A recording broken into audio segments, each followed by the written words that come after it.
to Beast TV.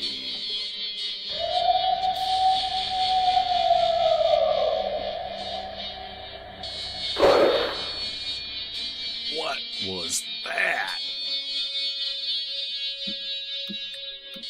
You better get a fresh dip and buckle up.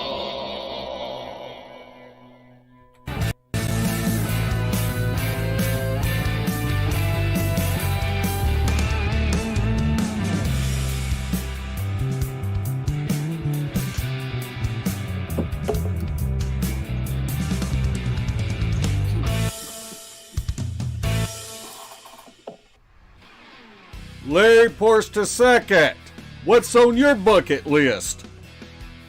Well, Mark, it seemed like a hammock camping trip to Ape Canyon. And look who our guest is, the expert on Ape Canyon. How about that? I tell you what, I am just tickled to have Mark on tonight. And because he is a Bigfoot historian. And it's just a thrill to have him on. And we want to thank everybody that's in our chat room and welcome everybody. And if you're new to our chat, just feel free to jump on in. Everybody in there is harmless. We just ask that you kind of keep it clean, just like if you were talking to your grandmother 30 years ago. Because we do have kids that come on in there, and so we do want it kid friendly. So, Larry, we'll talk about the meet and greet later on at the end of the show. So, why don't you go ahead and introduce Mark? Well, I'm glad you said talk to your grandmother 30 years ago instead of today, because that'd be bad. But anyway, we have a great show tonight. We got Marc Myrsell. I told you were going to screw that up, man. You got me. You jinxed me. It was on my first name, too, man. You got nervous. That's what it was. Marc Myrsell. There you go. Excellent. Well, great. Good, yeah. Mark, we want to really welcome you tonight. And thank you. And yeah, Larry and I personally thank you for coming on. And I guess before we get started, why don't you just introduce yourself to the audience and give us some background about where you grew up, maybe even along with your family life, maybe any non-Bigfoot hobbies you might have. Yeah. Well, I think that, everyone always asks everyone else, like, what do you do? Professionally, I'm a land surveyor, and I am licensed in Oregon and Washington. I grew up as a land surveyor with my dad. My dad got licensed in 1963 in Oregon and went into private practice immediately. So I'm the youngest of 4 kids and the only son.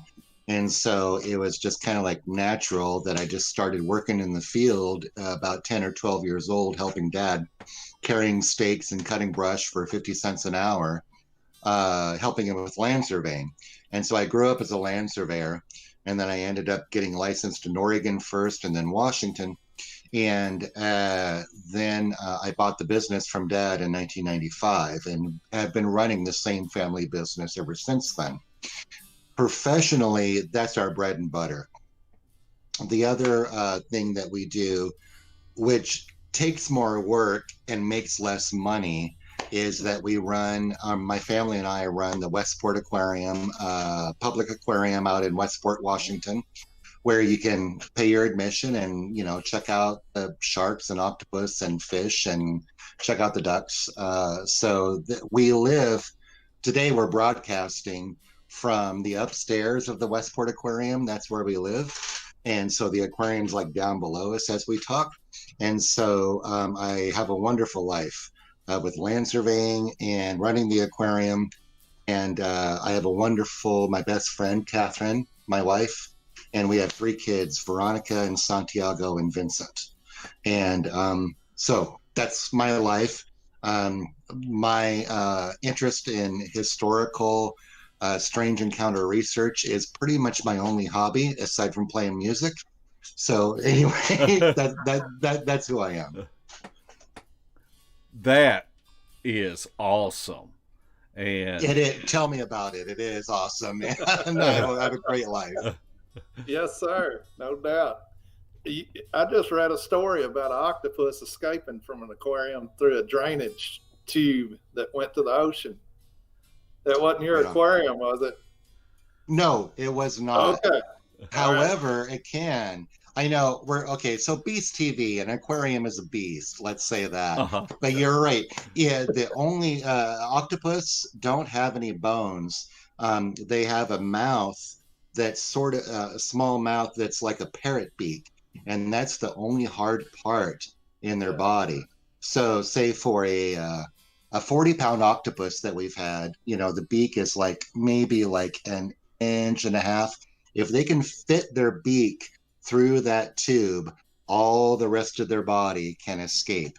We had one octopus escape for about 3 minutes, and it was while we were open, and I had to run down there and grab this 40-pound octopus off the floor while everyone's screaming and yelling. But anyway, that's a whole nother story. But yeah. The only hard part on Larry's body is his head. That's true. It don't fit through anything. All right, then. Cool. I'll remember that when you come and visit me, Larry. All right. I'll get ready for it. Okay. Let's get started talking. Well, first of all, I really, Mark, consider you a Bigfoot historian. Thank you. And thank you. Being a land surveyor, I know maybe a lot of people like where we're at, flatlanders. You see a truck or a 4-wheeler, you see a guy holding a stick, and you see another guy with the instrument. But what you do is totally different. You are going into remote areas. Sure. You have to do the document research because you have to find the field evidence, what might have been surveyed 25, 50, 100 years ago, maybe. You're right. And, right on. And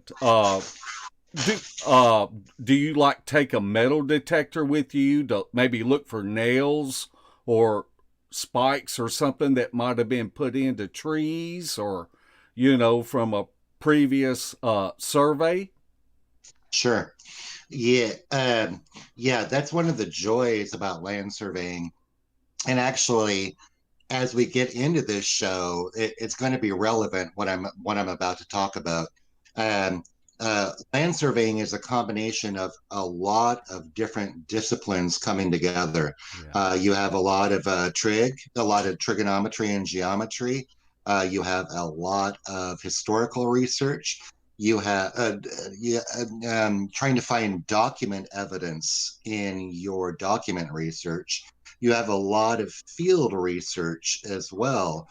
And it's almost like archaeology light. In a way, where you and I will go out into the woods and we'll find an iron pipe in the ground, right? It's just this iron pipe. And so it's like big deal. So it's an iron pipe in the ground. It doesn't mean anything unless you have the document research behind it to prove that iron pipe was set by a surveyor or a previous landowner 120 years ago. Wow. Well, how do you prove that? Okay, there's an iron pipe, find it in the woods. Well, you find the document research through surveys that have been filed, deed research that has been filed. It says, okay, there's this iron pipe. Well, there's another iron pipe back through the woods 1,000 feet away. Let's go find that and measure to that. what it is, land surveying is basically taking these land records, this document research, and putting it on the ground, and with field evidence proving that it really is that pipe from 120 years ago that this guy set, right? So it's like not to like extrapolate on that, but it's like, how do we know that the pyramids in Egypt are really the pyramids? Well, we have a lot of document evidence to say those are really the pyramids, and they're not talking about any other pyramids. So sure, metal detector work is a huge part of it. Document research, and to find the document evidence, and then correlating that with the field evidence. So that's what a land surveyor does. Well, Larry, Mark lost me when he said trigonometry. Oh, come on. I'll tell you what, whenever Mark said that, I'm more confident. Yeah, we might be qualified to carry his lunch and water up in there. But you know, in all seriousness, these professional skills and expertise, Mark has applied them to Bigfoot research. And this is how he found Ape Canyon. Mark, why don't you maybe give us a little summary about what happened in 1924 and talk about how you found Ape Canyon? Sure. Yeah, to summarize it is difficult, but I'll try. And what happened is that there were 5 men on Friday morning, and it's July the 11th, 1924, and 5 men were going back to their truck where they had parked it about 6 miles from their mine and cabin site at Spirit Lake. And they came off the mountain that morning, and the first person that they met was a woman named Wilma Welch. And Wilma was the wife of Bill Welch. Bill was the Spirit Lake ranger for the Columbia National Forest. The Columbia National Forest has since been amalgamated into the Gifford-Pinchot, but they met Wilma, and Bill was off in a shed, and they said, well, is Bill around? Because we got to talk to him. And she said, oh, yeah, well, he's over there. And Bill was very concerned about these 5 men confronting his wife. Came around. He knew these men. And Marion Smith was sort of the patriarch of the whole mining expedition. And Marion told Bill, well, we got him. This is Friday morning, July the 11th. We got him. And we're leaving, and we're never coming back. So what'd you get? Mountain Devil. Well, Bill asked, well, what do you mean by Mountain Devil? Do you mean Wolverine? Because there were Wolverines up on Mount St. Helens. They're starting to come back a little bit now. But there were No, not a Wolverine. A cougar? No, a Mountain Devil. Really, a Mountain Devil? Well, yeah. Bill, the forest ranger, was like, well, okay, Marion, whatever you say. And he follows Marion around to the truck. Marion gets in the truck, and the 4 other guys were in there. And Bill Welch, who was interviewed later, said that he had never seen 4 men more scared in their life. He saw 4 guys in the back of the truck, white as sheets, right? So what had happened was that the night before, these 5 miners who had been working their mine for about 2 years, they had just built their cabin, golly, about 4 to 6 weeks prior, right by the cabin site. They had been working this mine for about 2 years. For the previous 2 years, they had been tent camping on the side of the butte. And for the previous 2 years, they'd tent camp and then hike up the butte, and then down the other side to their mine. In the winter, in the fall of 1923, they were like, okay, when we come back, the gold assays are good. We got to keep working this mine. When we come back in the spring of 1924, we're going to build this cabin. And they did. They did build this cabin. They on the morning of July the 11th, 1924, they gave it all up. They're like, we're never coming back. We're never coming back to this mine. We're never coming back. I don't care how much gold is in this mine. We're never coming back.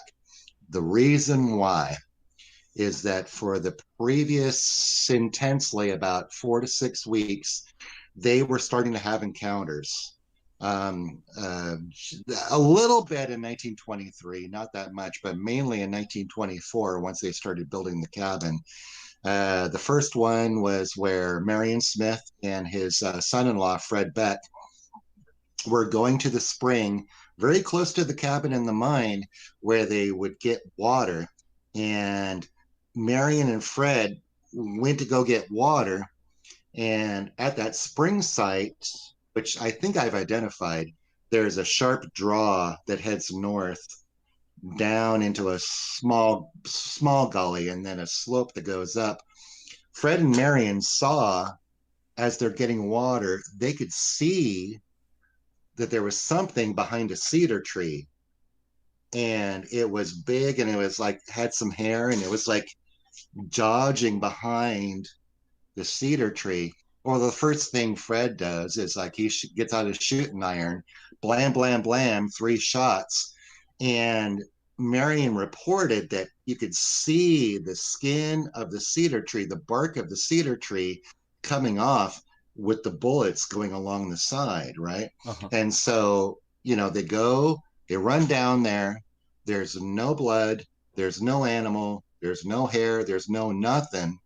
And when they're at the tree, they can see on the other side of the draw this large hair-covered creature, 7-8 feet tall, going up the other side, looking back at them. So that was the first encounter shortly before July the 4th. They go back to town to celebrate the 4th of July with their families.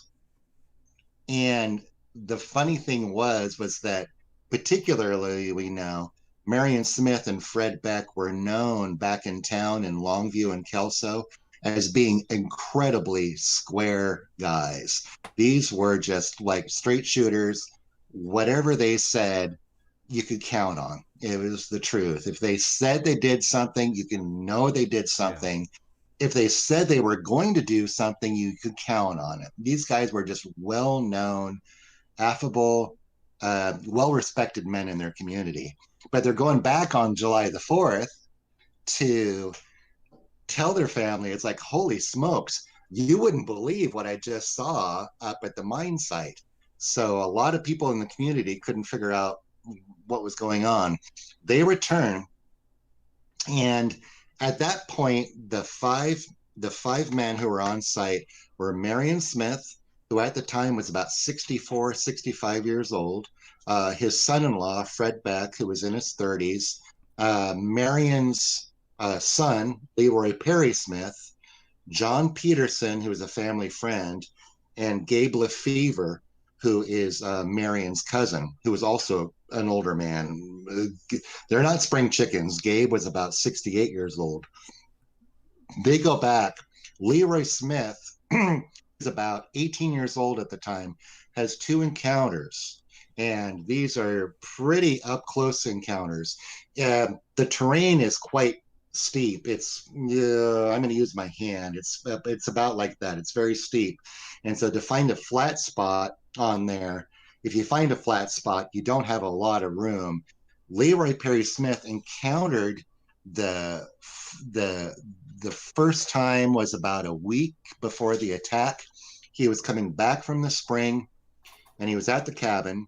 The rest of the miners were in the mine, and brush is moving. He turns around, and there again is the same creature, 7 to 8 feet tall, covered with hair. Leroy takes a shot because Marion had ordered, everyone was getting very freaked out. Marion ordered everyone, you're not going to leave camp without being armed. So Leroy takes a shot into the creature. This is only about 50, 75 feet away, and it doesn't seem to have any kind of effect. The creature turns and goes back into the brush. Okay. So the next one was Thursday evening, Thursday, July the 10th.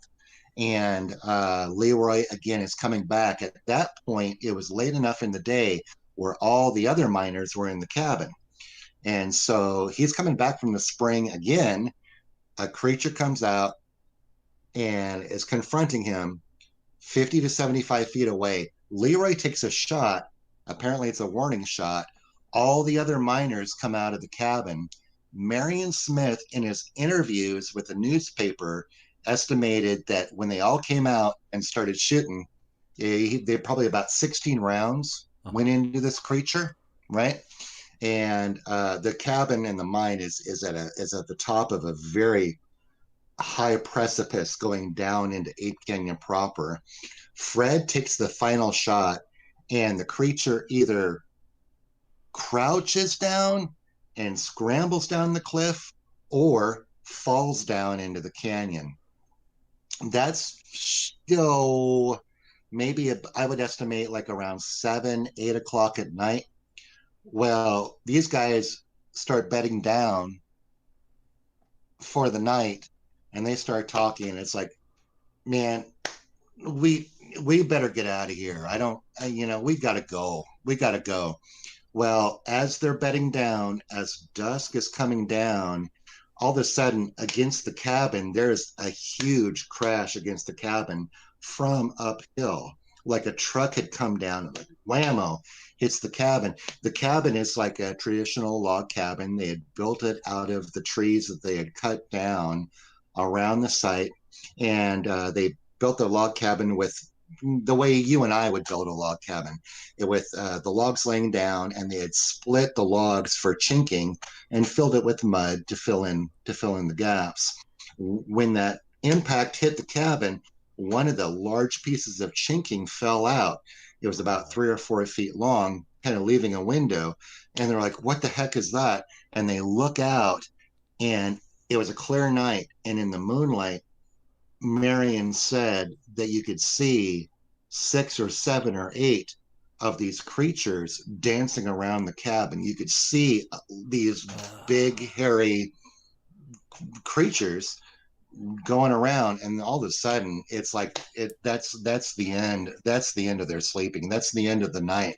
Because what happens is whatever these band of creatures were started to climb up on top of the roof. It was a shake roof going almost down to the ground. They were climbing up, beating on top of the roof.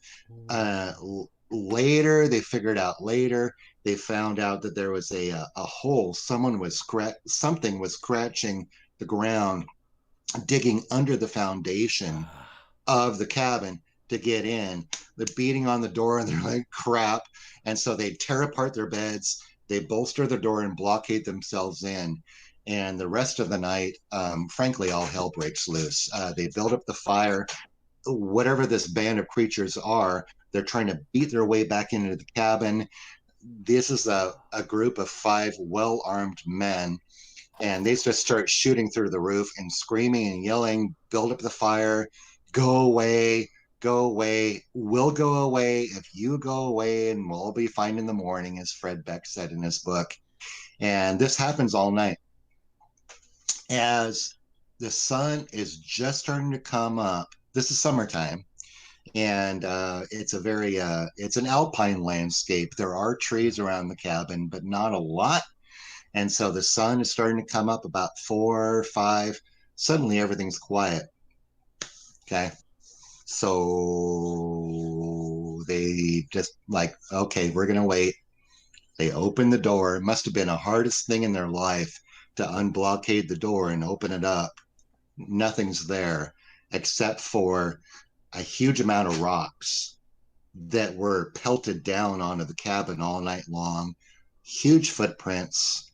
There was a large stack of leftover shakes that they had split to make the roof, bundled it together, and those were all scattered. And it's like, you know what? Grab your guns, grab your tobacco, and let's get the hell out of here. And they walked the trail back to the truck that morning of Friday, July the 11th. And it must have been the longest walk of their lives. And so basically, that's roughly what happened up at Ape Canyon on July the 10th, 1924. Wow, Larry. That wasn't a summary. I'm sorry. I went on too long. No, That's great. no.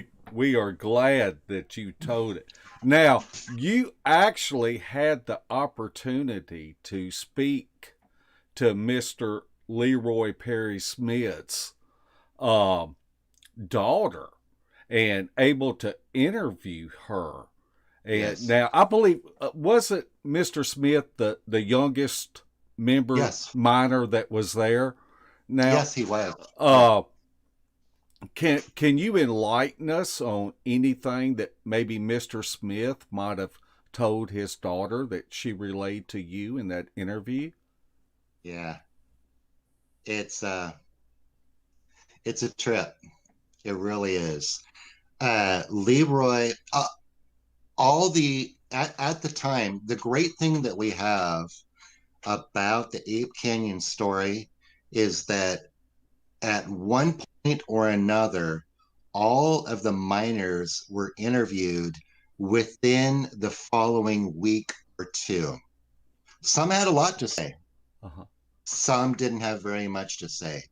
Again, this is, we of course associate Fred Beck with the Ape Canyon incident, but truly at the time, the real patriarch was Marion Smith. He was the one who started the whole prospecting project. And almost all of the miners, except for John Peterson, were family members. And so Marion Smith, he talked about it at length in 1924 with newspaper interviews, as well as Fred.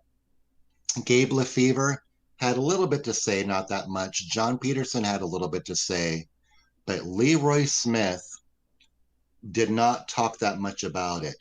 But what he did say is that I don't know what I saw up there, but I know that I don't want to have anything to do with it ever again. Wow. And so what the way I ended up finding and coming in contact with Leroy's daughter, I won't give her last name, her first name's Betty, is that through the process of doing the research and finding out the whole story and who these guys are, I pulled the newspaper obituary for Leroy Perry Smith. And of course, most obituaries, they give the survivors of the family. And there were two young men who were adopted. There was a birth son, and there was a birth daughter when Leroy Perry Smith died around, I don't have the exact date, but around the mid 1970s. And so it gave her name. And all I did was just start some, goggle stalking on the internet, and I found her name, and then I found her phone number in the phone book. Well, this is a woman in Calvert County in Southwest Washington. I don't know her at all. And suddenly I have to pick up the phone and call her and ask her about Bigfoot stories, right? So I pick up the phone and I call her, and I'm kind of nervous. I have to leave a message. And I say, my name's Mark, and I'm doing an historical research project, I think, about your father. And his father was Marion Smith. And I lay all this out on the phone message. And she calls me back like in about 30 minutes. And she's like, yes, that is my father. That is my grandfather, and I very much want to talk to you about it. So it took me about 3 or 4 phone conversations to finally like start crossing that threshold that I want to talk about Bigfoot, you Uh-huh. know. But my one of my first conversations with Betty was that, um, did your dad Leroy ever talk about his early mining days up on Mount St. Helens? And she kind of knew, kind of not knew that her dad was involved with the mine with his dad, her grandfather Marion. She kind of knew that, but no, he never really talked about it at all. But you know, the funny thing is that when Dad died, and my brother, whose name is also Roy, were cleaning out the house. Up in the top drawer of Dad's dresser, we found this small burlap bag, and there were gold nuggets in it. And you know, we never figured out where that came from. Whoa. And I was like, holy smokes, this is the Ape Canyon gold, man. Yeah. So as kind of like the word got out about the Ape Canyon cabin, the Ape Canyon project, I was actually contacted by who's now a very good friend, Tyler. And Tyler is the grandson of Betty. And he knows his whole family connection. He knows Uh-huh. the whole Ape Canyon story. And I was at a conference about a year and a half ago, and it was in Seattle. And Tyler said he was going to try to show up. And I was standing there listening to a speaker, Shane Corson, who's been on Wow. Beast Yes. TV. And so I'm standing there, and there are these big picture windows, and I can see the parking lot, and I can see a car pull up, and I can say, "Oh golly, that's Tyler! That's Tyler getting out of the car. I'm glad he made it." He rounds around to the passenger side, opens the door, and this older woman, about 75, gets out of the car, and he Oh. starts helping her down the walkway into the. And I'm like, "Holy crap, that's Betty! I can't believe Oh. it." And so that's how I got the interview with Betty Mitchell. Yeah. Oh. That that is that is awesome. Yeah, it was she's a wonderful woman, and very charming. Uh-huh. And she to answer your question, she still says that no, her dad really did not talk about it Yeah. at all. She didn't know really about the story. She did know about the story, but she didn't know that her family was part of it, right? Yeah. And it wasn't until that she started talking with Tyler and talking with me that she understood her important connection, because really, she is a living part of the Ape Canyon story. And Absolutely. so I was able to interview her, and for my little like crazy like little Ape Canyon booklet, I transcribed one to her, and she wrote one to me, and she did not. She had no trouble taking her time writing what she thought in my copy of Mountain Devil zine. And she said that she knew her family, her Uncle Fred and her dad, she said, were honest men, and she believed what they said. Yeah. She has full faith in what in their entire story.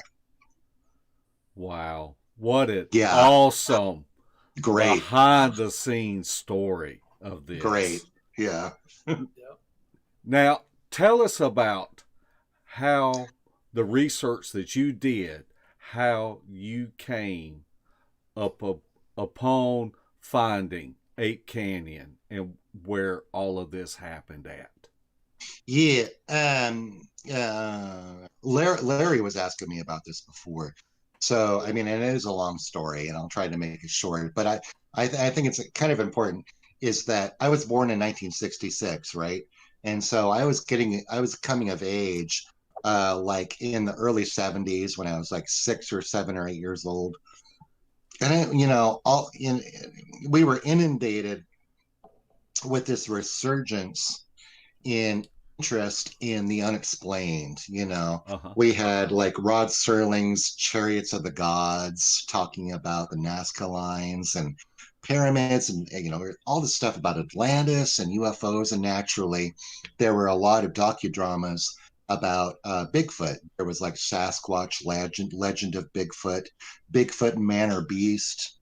And actually, Bigfoot Man or Beast, we'll maybe talk about later. But there were occasionally recreations or discussions of the Ape Canyon incident. So, I grew up just outside of the Portland, Oregon area in the Pacific Northwest.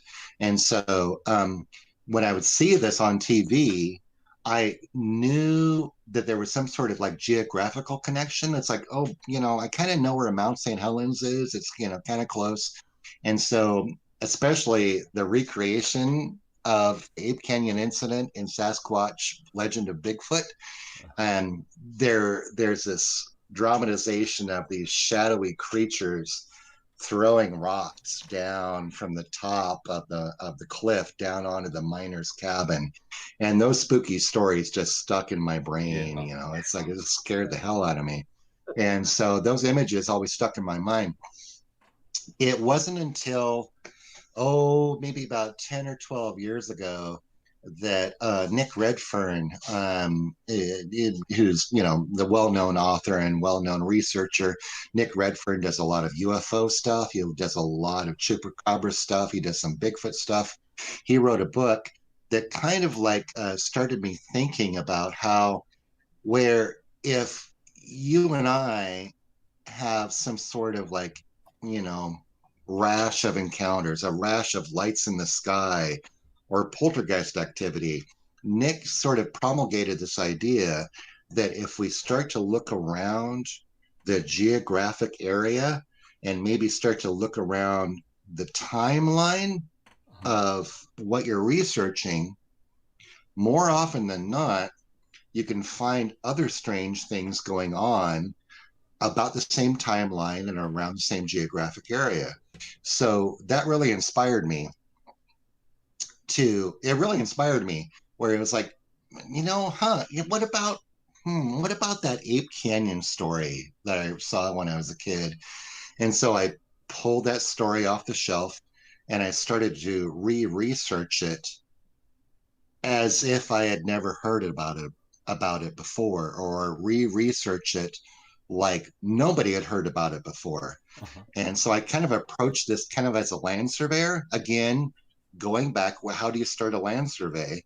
You start with the document evidence. You start with what has been put down on paper that you can go back to.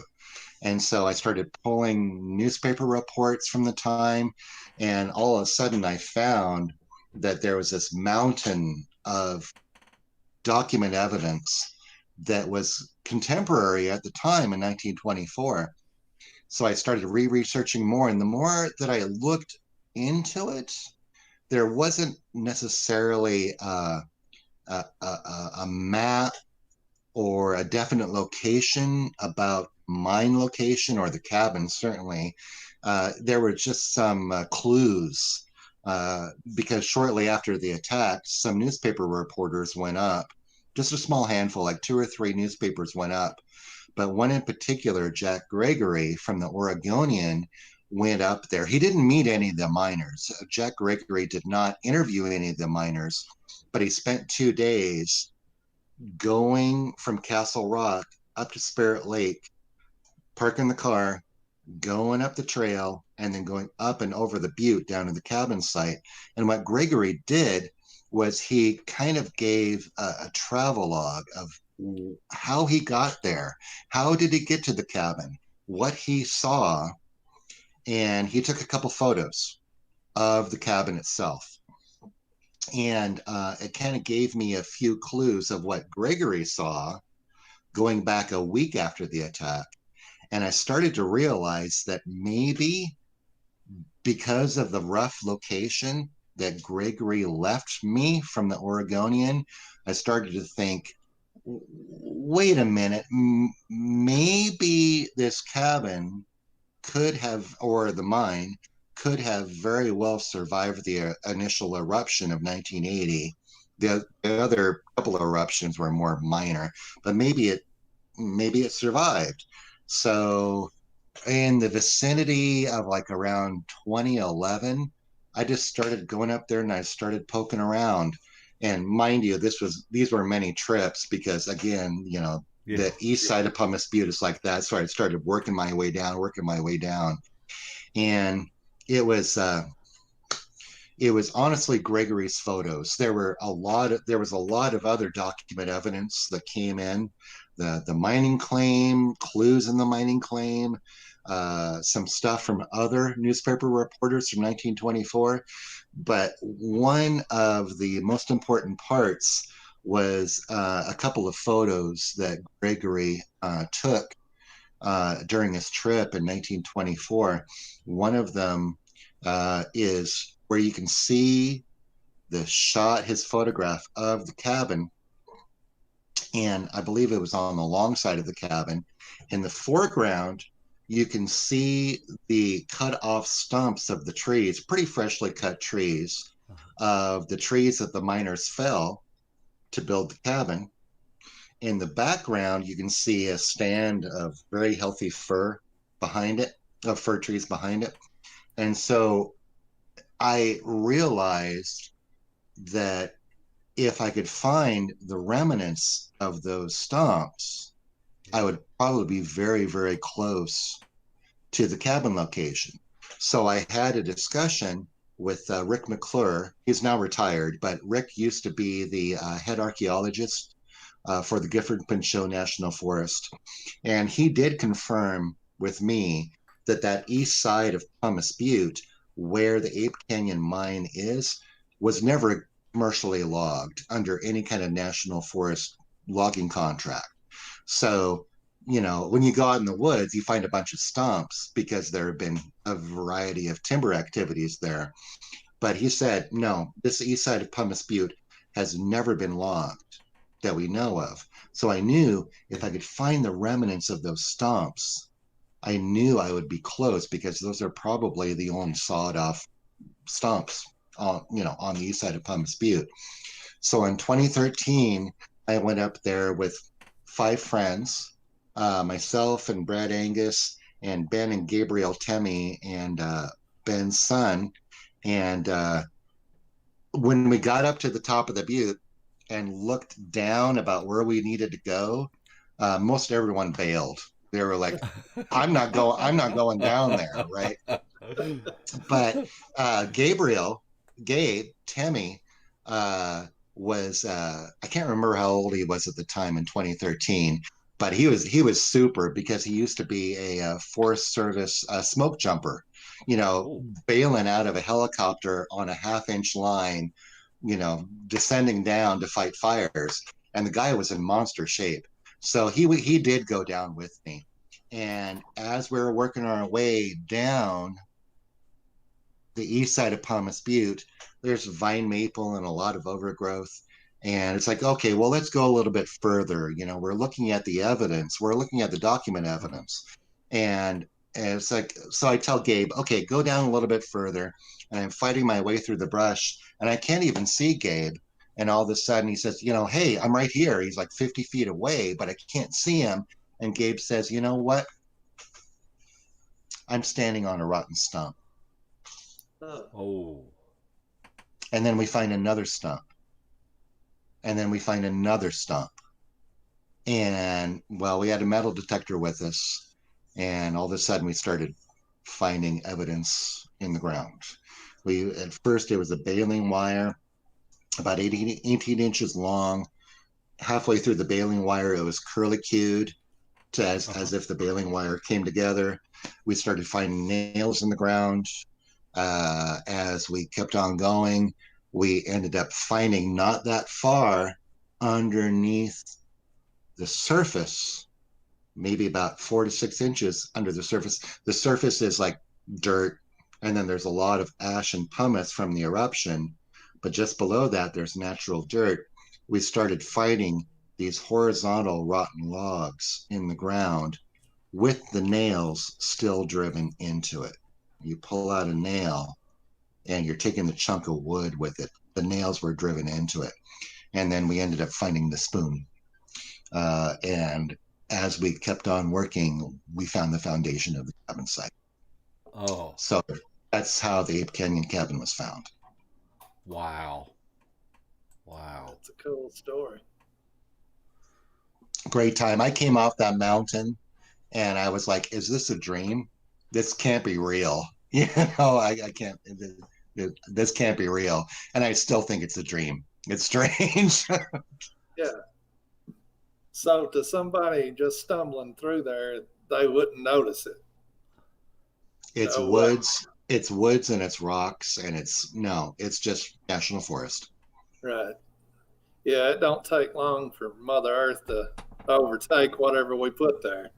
Yeah, That's especially for especially at 4,000 foot elevation up there. Now, Mark, you are also working on another project, and I guess uh, the Harrison Cabin attack, yeah, Uh-huh. the Thompson Flat project. You Why bet. why don't you talk to us a little bit about that? Um, the first thing I want to say as I get into like historical monster research, the in relationship to Ape Canyon, I think about this a lot. The miners at Ape Canyon, their project basically ran from like 1918 to about 1924. And so that's about 6 years. And so I've been working on Ape Canyon about 10 years or so. So, and it's quickly coming to a close. I have a little bit more to do on Ape Canyon, but I kind of figured that whatever happened on the ground, whatever happened with these historical monster attacks, my research into it takes about their time on the ground plus about half their time. So, the Ape Canyon was about 6 years. It's taken me 10 years. The problem is with Thompson Flat is that the Thompson Flat and Chetco in Southwest Oregon took place over the period of about 30 years, right? So for me, this project is still in its infancy, and I don't do this full time because I'm not getting paid. So you could be looking at like 45-year project to re-research the Thompson Flat monster, right? But the Thompson Flat monster, to try to summarize, is on the South Fork of the Sixes River in Curry County, Oregon, which is the most southwest county in Oregon. Uh, there was they called it the gold rush of Southwest Oregon, and gold was found up there as sort of I think I'm starting to track this down. There was a fellow named Nugget Tom, and that's all we know. I think I know who Nugget Tom is, but I'm not sure. But it was in the late 1870s. It was in the late 1870s, and Nugget Tom was a prospector, and he went up there to prospect for gold because there was a rumor of gold going up there. And Tom was up there and he was hunkered down, digging in the ground. And suddenly something grabs him from behind, big enough to pull him off the ground, throttle him, and beat him up, throw him down this short embankment. Being a good, responsible guy, he had told his friends where he was going up on Star Mountain and what he was doing. Well, Tom's not back. After a day or two, his friends go up and they find him unconscious at the bottom of this embankment. They pull him back up, take him back to town. It's only about 10 miles or so back to town. And as they're nursing him back to health, one of his friends looks in his satchel, and they find this big hunk of rock. And on one end is a huge hunk of quartz, and on the other end is the biggest hunk of gold that guy had ever seen before in his life. That's what started the whole gold rush for the South Fork of the Sixes River. When Tom came to, he said that he couldn't describe what beat him up, but he could say that it was incredibly large. It was big enough to pull him up off of the ground, and that it was covered with some sort of dark hair, right? Well, despite this story, a bunch of people started to rush into this very limited geographic area. Thompson Flat is only about half a mile wide, east to west, and a quarter mile long, a quarter mile north to south. So they first started to work on load claims, digging into the ground, dynamite, blasting tunnels in, and then they realized that's kind of too much work. And so they started with placer locations. And there were a bunch of people coming in to file their placer location claims. And this area got to be known as Butcher Gulch, Butchertown. As Butcher Gulch came in from the south into the South Fork of the Sixes River. And when Butchertown was going really strong, and there were about 40 people up there who had camped, maybe built some small cabins, and things were thriving. It was a small community. We have one newspaper article from the early 1880s of a reporter going up there and talking to these people up there about this mining location going on that was pretty darn strong. And he said it was kind of a communal affair where people would go out and work on their individual locations and then come back together and trade food, trade ammo, trade materials or whatever, and tell stories. Well, there was one night, and it's a very complicated story, but there was one night, we understand this from a fellow named Bob Harrison, whose dad had mining locations up.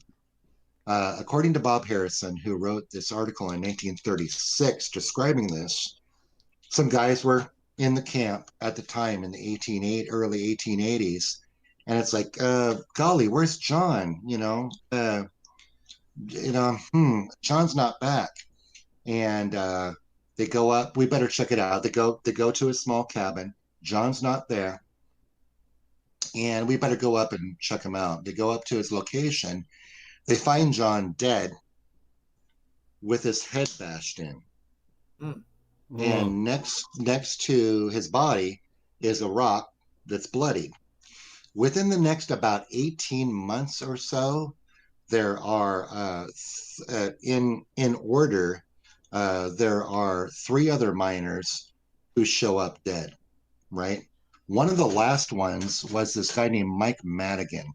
Mike Madigan did have a placer location up there, but he was best known at Butchertown as sort of being like the hunter, the meat guy. He would go out hunting with his dogs. He had 2 dogs. He'd go out hunting and bring in meat and trade them for supplies and everything. And at one point, Madigan is going up. He was also known as Grizz Madigan because he had an encounter with a bear that left scratch marks on his face. Madigan's going up, and he's going up on a rise, and there is a large hair-covered creature up on top. One of his dogs takes off immediately, and despite Madigan's trying to call the dog back, the dog's not stopping. He goes after the creature, and the creature picks up this dog and beats the crap out of it and throws it down on the ground. Madigan starts shooting into the creature. The next dog takes off and attacks the creature, and the creature does the same thing to the second dog. Madigan's blasting into it, and he's like, forget it. Madigan takes off and he splits back to camp.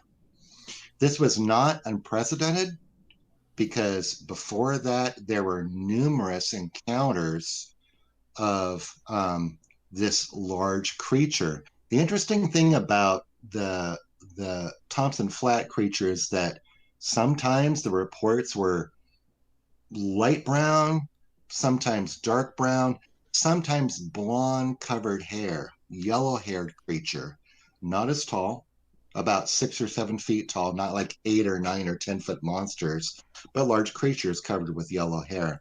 This was reported previously in a claim.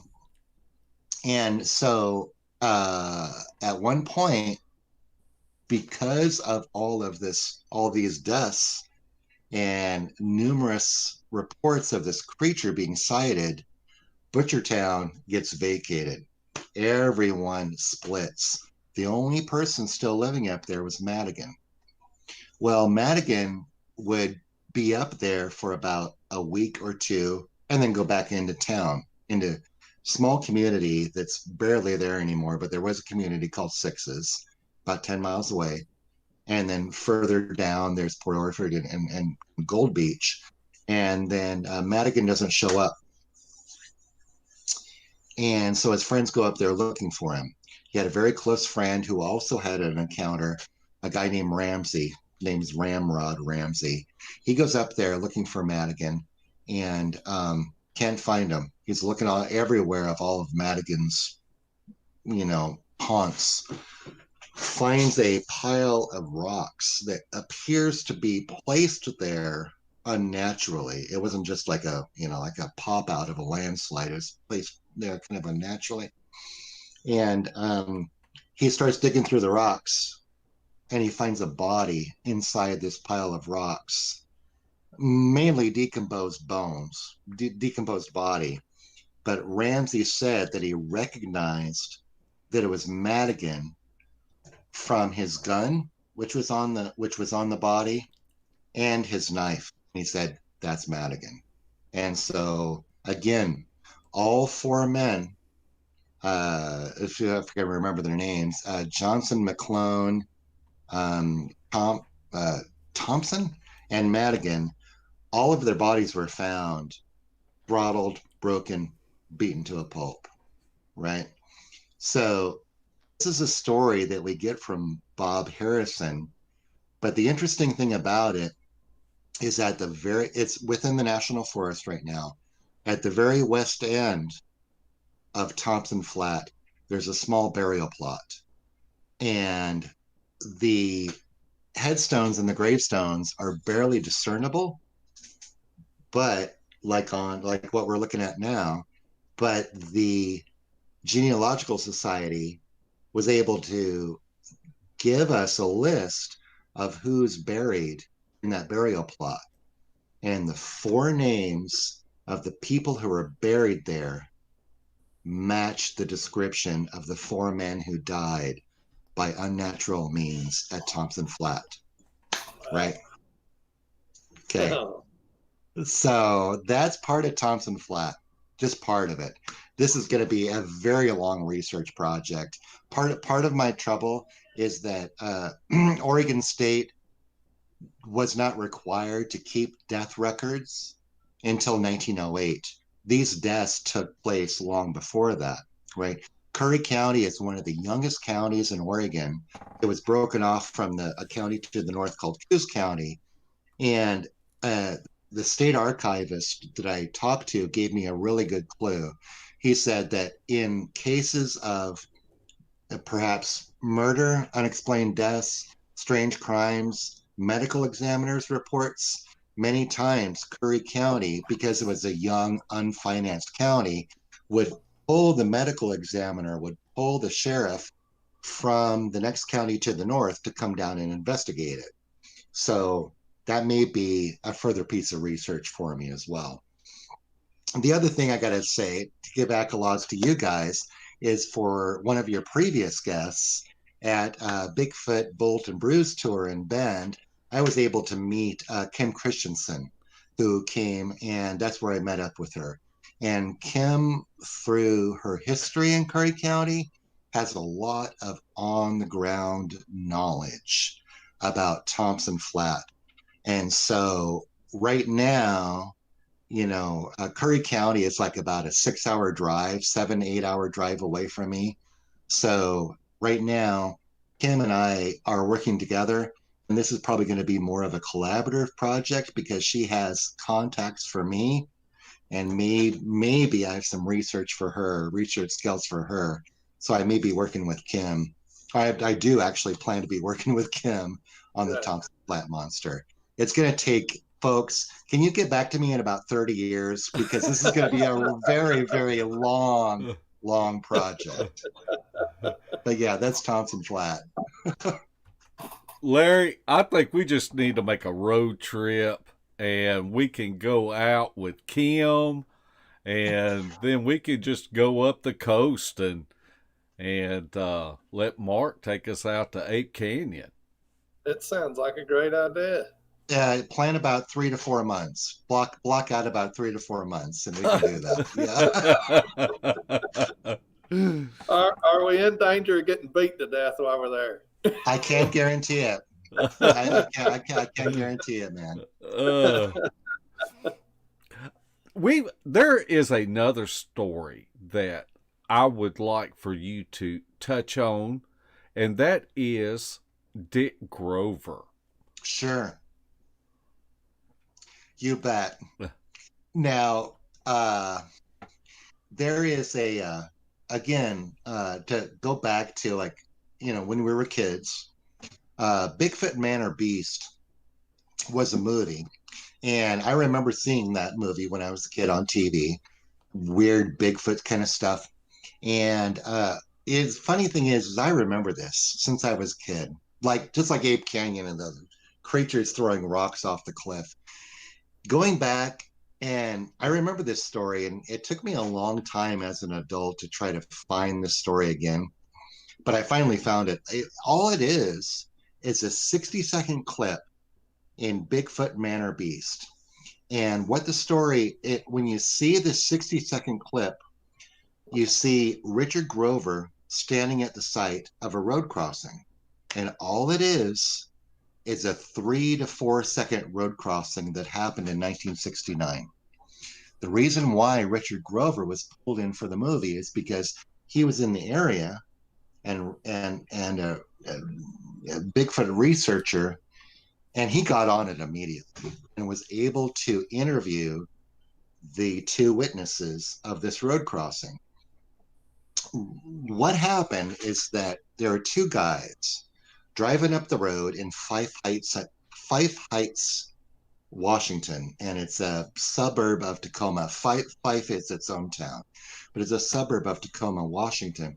These two guys, Dick Hancock and Eric Apple, are driving up, and it's about 3 a.m.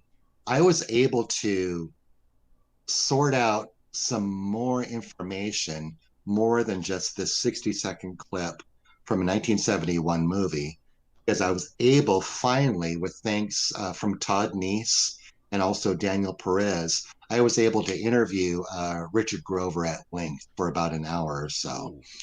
Also, I was able to track down, through the devil's magic of the internet, I was able to track down Dick Hancock, the original witness. And I was able to talk with Dick for about half an hour about what he saw in 1969. And so the story was, these two young men were about 17 or so. They were coming back from a party. Dick Hancock took it upon himself. I don't know how he did this as a 17-year-old, but he took it upon himself to be the designated driver. And so this was a wild teen party in Fife, Washington. But Dick was straight. The problem was that his friend, Eric Apple, was not. And so Dick was driving him around the neighborhood to try to get a little bit more sober before he dropped him off at his parents' house, right? Yeah. And so they're driving up northbound on what was then known as Fife Heights Road. They stop at an intersection because off to the right-hand side, where there's a stop sign, they can see something standing in there that was taller than the stop sign, taller than the post. And they had their headlights on. This is about 3 a.m. And it was a large hair-covered creature. They have their headlights on and they're dead stop. The creature crosses the road in about 2 or 3 steps, stops briefly at the top of an embankment, and in order to go down the embankment, the creature grabs a left-hand yield sign and descends down it. The creature ends up bending the sign, scratching it along its side. When you go back and you look at this clip, this 60-second clip of Bigfoot Man or Beast, there's Dick Grover with the sign, because what Grover did is that the street department gets notified, hey, there's this bent sign, and they go out immediately and they replace the sign. Dick Grover gets a hold of the county street department. And it's like, do you have a bent sign? And they're like, yeah, we're just going to chuck it. You want it? And Grover was like, heck yeah, I'll take it for sure. And so I'll never forget that clip. And, all my life I was thinking, what happened to that sign? Yeah. Well, this is like a story in of itself. Even though it's only a 3 or 4 second road crossing, it was my search for Richard Grover, because Richard Grover, we have, and in the Bigfoot research community, we have, what we call the four horsemen, the Hendon and John Green and, Patterson and, all these guys, Peter Byrne. They were kind of like one of the first generations in the late 50s to really start researching. Well, they started to inspire other folks who are still around. John Andrews, Larry Lund, Richard Grover, who is very, very hard to find. It took me about a year to track down Richard Grover or so. But finally, thanks again to Todd Neese, I was able to get the right phone number. Grover, living in Reno, Nevada. We talked about the Five Heights incident at length. And Grover, even though he's an older man, about 75, 80 years old, he's sharp as a tack, straight up, man. He remembers everything. And so, of course, the quest for the sign. Where's the sign? Well, the part of the, I don't know. I'm kind of like the patron saint of lost causes. It sounds like the sign is gone, but I have a suspicion like I could still maybe find the sign. What had happened? Dick Grover was getting very, very intense in Bigfoot research. He was not supported by his wife, and Grover actually called it the curse of Bigfoot. You're so involved with this research. Perhaps you're neglecting your wife. Perhaps you're neglecting your family if they're not totally on board. And so it was a pretty heated argument one night between Grover and his wife. And they were in Randall, Washington. And a big fight, big yelling match. And Grover was like, fine. And he took all of his Bigfoot stuff, all of his recordings, all of his files, including the sign from the Five Heights incident, chucks it out in the yard, throws it out just to try to make his wife happy. They were renting the house. They vacated the house. The house has been cleared and a new house is on top of it. And Grover never picked up anything. He didn't pick up any of his cassette tapes, didn't pick up any of his files, didn't pick up the sign, didn't pick up, I'm done with Bigfoot, forget it. And they left. He's not done with Bigfoot. Grover does want to write a book. But I asked Richard Grover, so do you remember the address of where you were living when you chucked the sign out the window, in Randall? And he couldn't remember it. But I did find record of his address in Randall, where he was living at the time.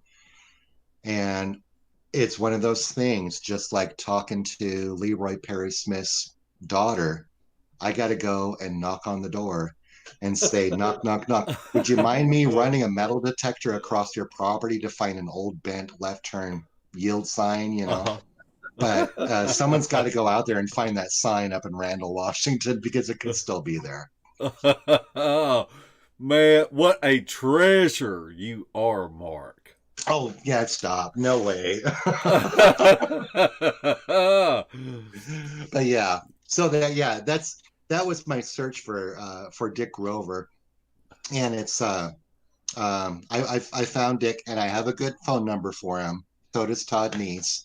And Richard Grover, again, I want to reiterate that the Bigfoot research community is a community.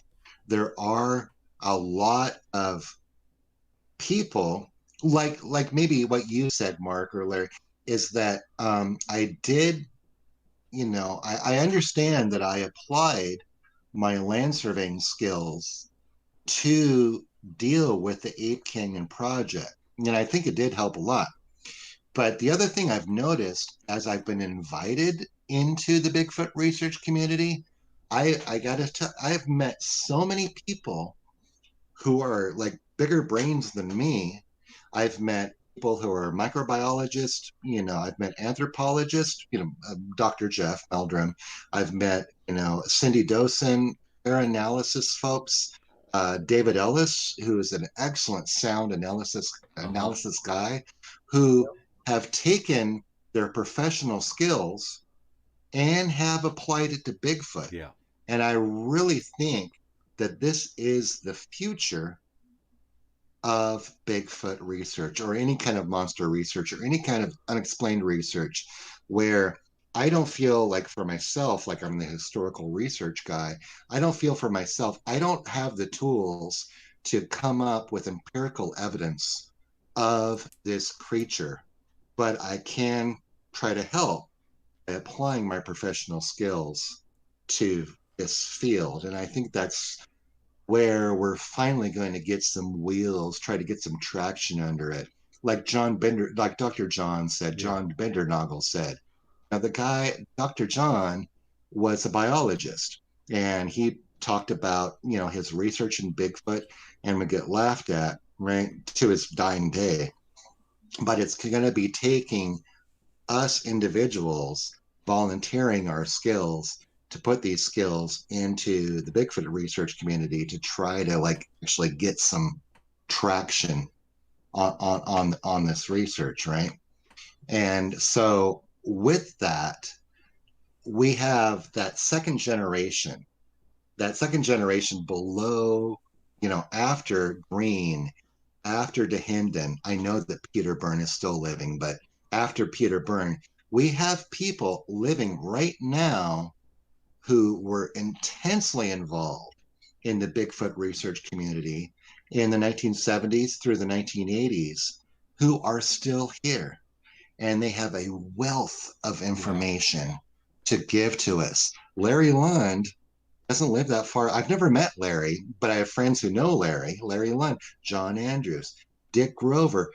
There are guys who are doing intensive research in the 70s or 80s. And I really feel these guys need to be brought back, maybe through the speaking circuit, maybe into conferences. These people need to be brought back because they know a heck of a lot more than any of us do, because they've been doing this for a long time. That is such a good point. And these are important pieces of the puzzle. And I guess my pet peeve and the thing that bothers me the most is how hateful this community can be to one another. It just almost makes me want to just fly up underneath the radar, because it makes no sense to be ugly to somebody because they're in a different group, or I've got a friend that don't like them, or they said something 12 years ago I didn't like, and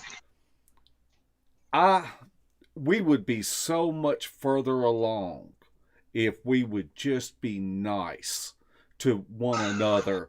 And and you're talking about these professional skills and expertise that people have, and they're interested in Bigfoot, and they're willing to come in and share these nuggets and these pieces of the puzzle that we could all benefit from. You bet. And then they see how the community is, and it's like, I'm going to step back because I don't want no part of this drama. You guys, Larry and Mark, talk amongst yourselves. I'll be back in 1 minute. Okay. Don't talk about me. Okay. All right. Okay, thanks. Well, Larry, go ahead, Larry. Talking about the community being that way. What are you talking about? Well, I don't know. It's all Skip to Malou and everybody's great with everybody. I tell you what, on our Facebook page, Hope Moore put an open letter on there yesterday. And I'm going to tell you, I almost got emotional reading what she wrote. And I think that it is just so, what she said is how we should all try to treat one another. So I guess that's what I have to say about it. Yeah, go ahead, Larry. Yeah. Well, it's just people have different thoughts about what these things are. They have different ways they look for them. They have different expertise. But if everybody had a little bit of humility where they could listen to each other's ideas and theories, there's truth to some of every aspect of what people research and believe. And whenever you shun people for something, then you're not going to gain that amount of knowledge. I know some people are far-fetched, and I'm not talking about that, but I mean, there is a factual basis for each thing. And a lot of times, because they're not a member of this group or they're not associated with these people or whatever, they get shunned by a big part of the community. I know you talked about the conferences. It seems like now, if you're not a speaker at a conference, that you don't have any expertise in the field. And sometimes people are shunned because they're experts or speaking at a conference. I'm not going to say experts because there are no experts, but there becomes a shun the other way from the community to those people that speak. And it's just weird. It's very weird that people can't humble themselves and listen to each other as people and experienced people that go out in the field and discover stuff. That's all I got to say. Okay, I'm gonna crib on that, man. And the I haven't been involved in the Bigfoot research community for that long. There have been a lot of people. A lot of people have been involved in this a lot longer than me, 5 or 6 years. And actually, I remember talking with Kim Christensen, about a year or two ago. And here's my approach is that pick a project, pick your own personal project that you're really personally involved in, and just do it. Concentrate on that. Because that's what happened with me with Ape Canyon. I got involved with Ape Canyon, and suddenly I was lucky enough to find some stuff. And then suddenly, people had not done that before. If you want to get involved with the Bigfoot research community, that's cool, but it's not necessarily doing the same thing that everyone has done before.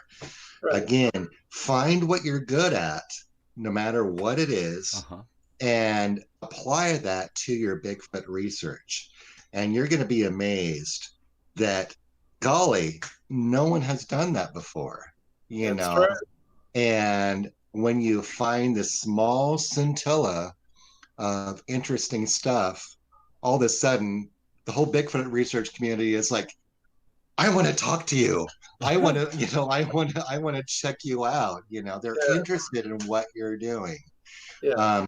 It's okay to do the same thing of game cameras or whatever. Again, I'm the historical research guy. I'm not good at contemporary reports. I am working on some contemporary reports, but I have to ask all my friends about, like, what do I do with this contemporary information?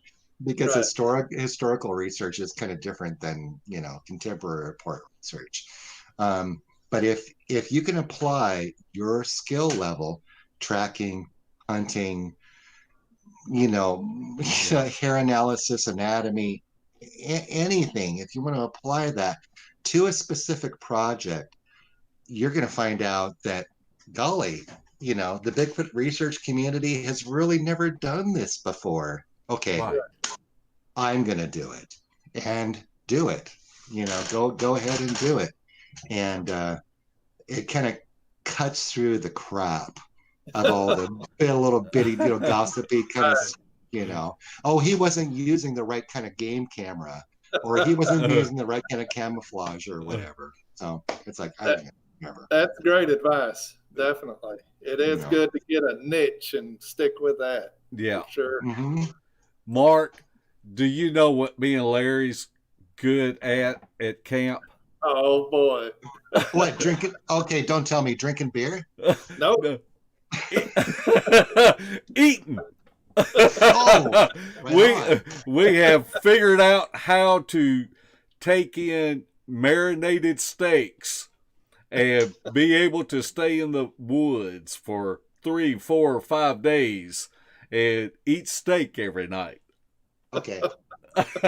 You see, that's a scoop, Okay, that's a scoop. That's why you guys are invited up to hang out with me for like 3 or 4 months, on an expedition for 3 or 4 months. Yeah, we could do that. But Mark, I got to say this before I forget it. But what you're doing is very vital to this community, because Yeah. you hear thank people all the time say that there's not a lot of history on reports of these creatures, but you find them constantly and dig into them and bring them back to life for those of us today that don't really know about them or pay attention to them. Now, I know Ape Canyon and the Butcher Town are both pretty popular, but still, some of those stories you brought to us, I haven't heard. So I appreciate that. Thank you. Thanks, Larry. That's very nice. The thing about historical research, historical monster research, is I'm going to die before even just like a 0.1% of this research gets done. There are so many encounters that have been documented, not as well necessarily as Ape Canyon or Thompson Flat and the Chetco Devil Massacre. Well, Chetco Devil Massacre was not that well documented, but there are so many reports of a wild man in the woods, right? Yeah. Or something. Each individual story needs to be tracked down and researched so that you run to a dead end of all your leads.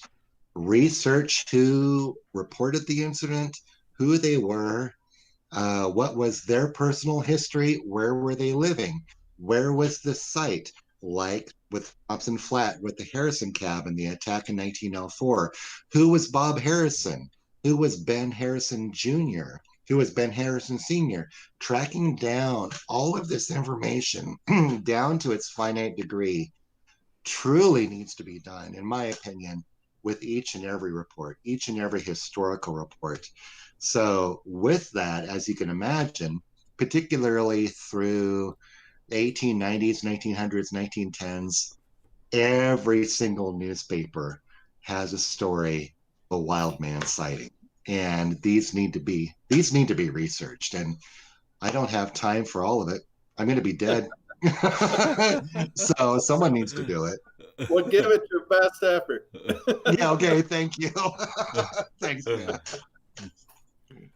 Okay, we want to remind anybody that we're getting close to the end. We're not at the end, but if you have questions, if you will put them in all caps for us, we have Miss Shelley that will send them to us. And we got almost 150 people that are watching tonight. Oh, yeah, you do. We do. Wow. That's fantastic. Great. So don't forget to hit that like button. And if you've enjoyed Mark as much as we have, just hit that like button. If you haven't liked Mark, then hit that thumbs down button. That's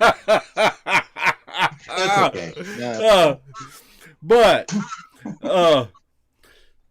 one thing that I guess I want to ask you is, acquired knowledge of these creatures provokes more questions and the motivation to get the answers to those questions. What questions stand out in the forefront that you are pursuing the answers for? Well, it's funny you bring that up because, again, I want to reiterate that I'm not a contemporary report research guy. There are so many good friends amongst friends. I'm talking about you guys, me, all of our friends within the Bigfoot research community. There are a lot of people who know their stuff, and they know a lot more than I do, and I really rely upon them, particularly when someone brings me a contemporary report, and it's like, well, I can take that report, look at where it happened, and start to research the history of it. But as far as like the contemporary report of like what they saw and what's going on, I really rely on our friends in the Bigfoot research community. I pick up the phone, I get on the computer, and I give them this information. It's like, what's going on? What do I do? You know, I have access to the area. Maybe they don't, but where do I go? And so last night, I had got on the phone with a good friend, David Ellis, with the Olympic Project, and talked to him about some sketches and reports that I got of a contemporary sighting of something here in Grace Harbor County. So to answer your question, Mark, one thing that's always confounded me, and I apply this to the historical research stuff that I do, and try to apply it to the contemporary sightings, is quite a quandary that I don't understand, and I'd like some answers to it. Where, like I told David last night, I'm a land surveyor. I've been a land surveyor my entire life, and I have never seen anything weird in the woods, ever. Other people go into the woods and they seem to be plagued with sightings. I mean, I believe these people. These are sincere, weird things that are happening to them in the woods. David explained it to me last night, or maybe if I may not understand, but try to explain it to me, that it could be a matter of perception, that there are people who seem to be able to see things and encounter things that other people can't, right? So I've been in the woods all my life, and I've had one weird thing happen to me. I'm 53 this year, 54 this year, and I've never had anything weird happen to me. I've talked with loggers, I've spoken with loggers, I've spoken with different reporting parties, and they see stuff a lot, but I don't. So why is that? I don't know. There seems to be a certain kind of personality type or a certain kind of person who is more aware in the woods than I am, as an example. Yeah, we need to apply professional guidance on this. We need like sociologists, therapists, in order to answer this question. Why do some people see these things in the woods and other people don't? I have no idea. That is a good question, because it does seem that some are drawn more than others, or perceive it more than others, as you said. Sure. Because I don't know, I've always wondered about hunters, if they just have basically blood on their hands, so they're kind of shunned by these creatures. I don't know. I'm just guessing. But I know some people, like you said, that they can camp in a spot that I camped at a week ago, and something goes on, or they see something, and maybe I've went there for a year and not had anything. So right. Yeah. I know exactly what you're saying, and I don't understand it either. I spoke, actually it was that same conference where I spoke with Betty, Leroy's daughter, where I had a really good long conversation with Tom Seawood. And Tom is, he has part of his stuff, on the other podcast, Monster X Radio. Sorry, you guys. But Tom was explaining to me a little bit of a native perspective on this, which is, vastly underrated. It's extremely important to get a native perspective on this. And he explained that when he goes out into the woods, this is from Tom, when he goes out into the woods and he approaches it like Tom, like the way that he does it, nothing happens. Nothing ever happens. It's like he's just walking out of the woods. But then when he does this purposefully, where he starts to act like he came from downtown Seattle, Washington, and he's stumbling around, and he's like trying to like trip over stones and trip over tree logs and act like an idiot in the woods. Suddenly, all of these animals start coming out of the woods and paying attention to him. The way that Tom explained it to me, if I remember, is that when someone who is of the woods and understands the forest, and perhaps in a human perspective can like be more in tune with the woods, everything in the woods, all the creatures, is like just ignoring you. Who cares? It's just someone else in the woods.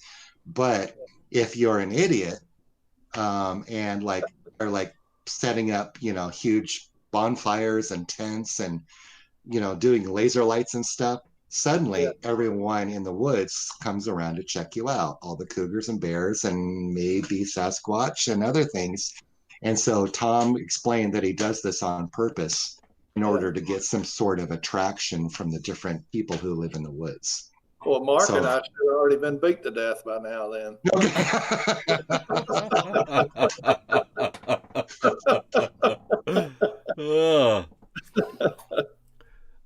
Larry, I guess we need to get started on some of these questions so that we give Mark time enough to answer if he wants to elaborate. I got all the time in the world. All right. Well, we'll start off with Bama Murdoch's question. What was the feeling you had when you were standing on the spot talking about the Ape Canyon cabin site? Did you feel anything emotional? Was it a bucket list spot for you? Yeah, well, I approached this like I would never find it. I just wanted to try to, like, again, search out, to get down to the bitter end of every single lead, every single field evidence lead, every single document evidence lead. I just wanted to get down to it just to say I couldn't find it. Right. But the weird thing was, it was the third week of June on 2013 where we started to find that hard evidence. We found the spoon, the nails, the cabin foundation. And I went back up and my friend Brad was up there waiting for me at camp, and he's like, "Oh, you didn't find it." And I was like, "No, we need a press conference right now." And I laid it all out, and it was like a dream. And we slept we tried to sleep that night, and then went back down and got into the car and drove off. And it was a dream. I still can't believe it's actually it. Again, I'm not 100% sure, 99% sure that I did find the Ape Canyon cabin, but it's still a dream. I'm talking to you guys on Beast TV right now. You know, give me a break. That's right. It's like this is a dream. It's very strange. It was very, yeah. It was like it's still not a dream come true, but I just got lucky. I just got darn lucky. How extensively did you metal detect around there? A Did you lot. do it a lot? A Didn't lot. find any shell casings or anything? Um, I did not. You can tell my hesitancy on That's this. fine. That's fine. Enough said. No. Let me tell you a little bit. I did not find it. There was a shell casing found on site, Yeah. and it was incredibly old. Perhaps a 30-30, perhaps a 30-40, and Fred Bett had reportedly had a 30-30. Leroy, I can't remember. Leroy Perry Smith had a Remington. May have been 30-40, but I can't remember. Again, a project is never over. It's never over. Right. I have access to the photos of this shell casing. Again, to go back to the Ape Canyon story, I'm in contact with Betty, Leroy Perry Smith's daughter. Her brother, Roy, is still alive as well. And reportedly, he has all of his dad's guns. So the point, which it needs further research, is that if we have decent access to the shell casing, and we have decent access to perhaps Leroy Perry Smith's guns, there you go. then we can take it to munitions forensics expert, Right. perhaps connect the shell casing to the gun that's owned by the family member of Leroy Perry Smith at Ape Canyon in 1924. That would be cool. Definitely. That would be dynamite. Yeah. But I've got to go on record to say I would never shoot at a Bigfoot with a 30-30.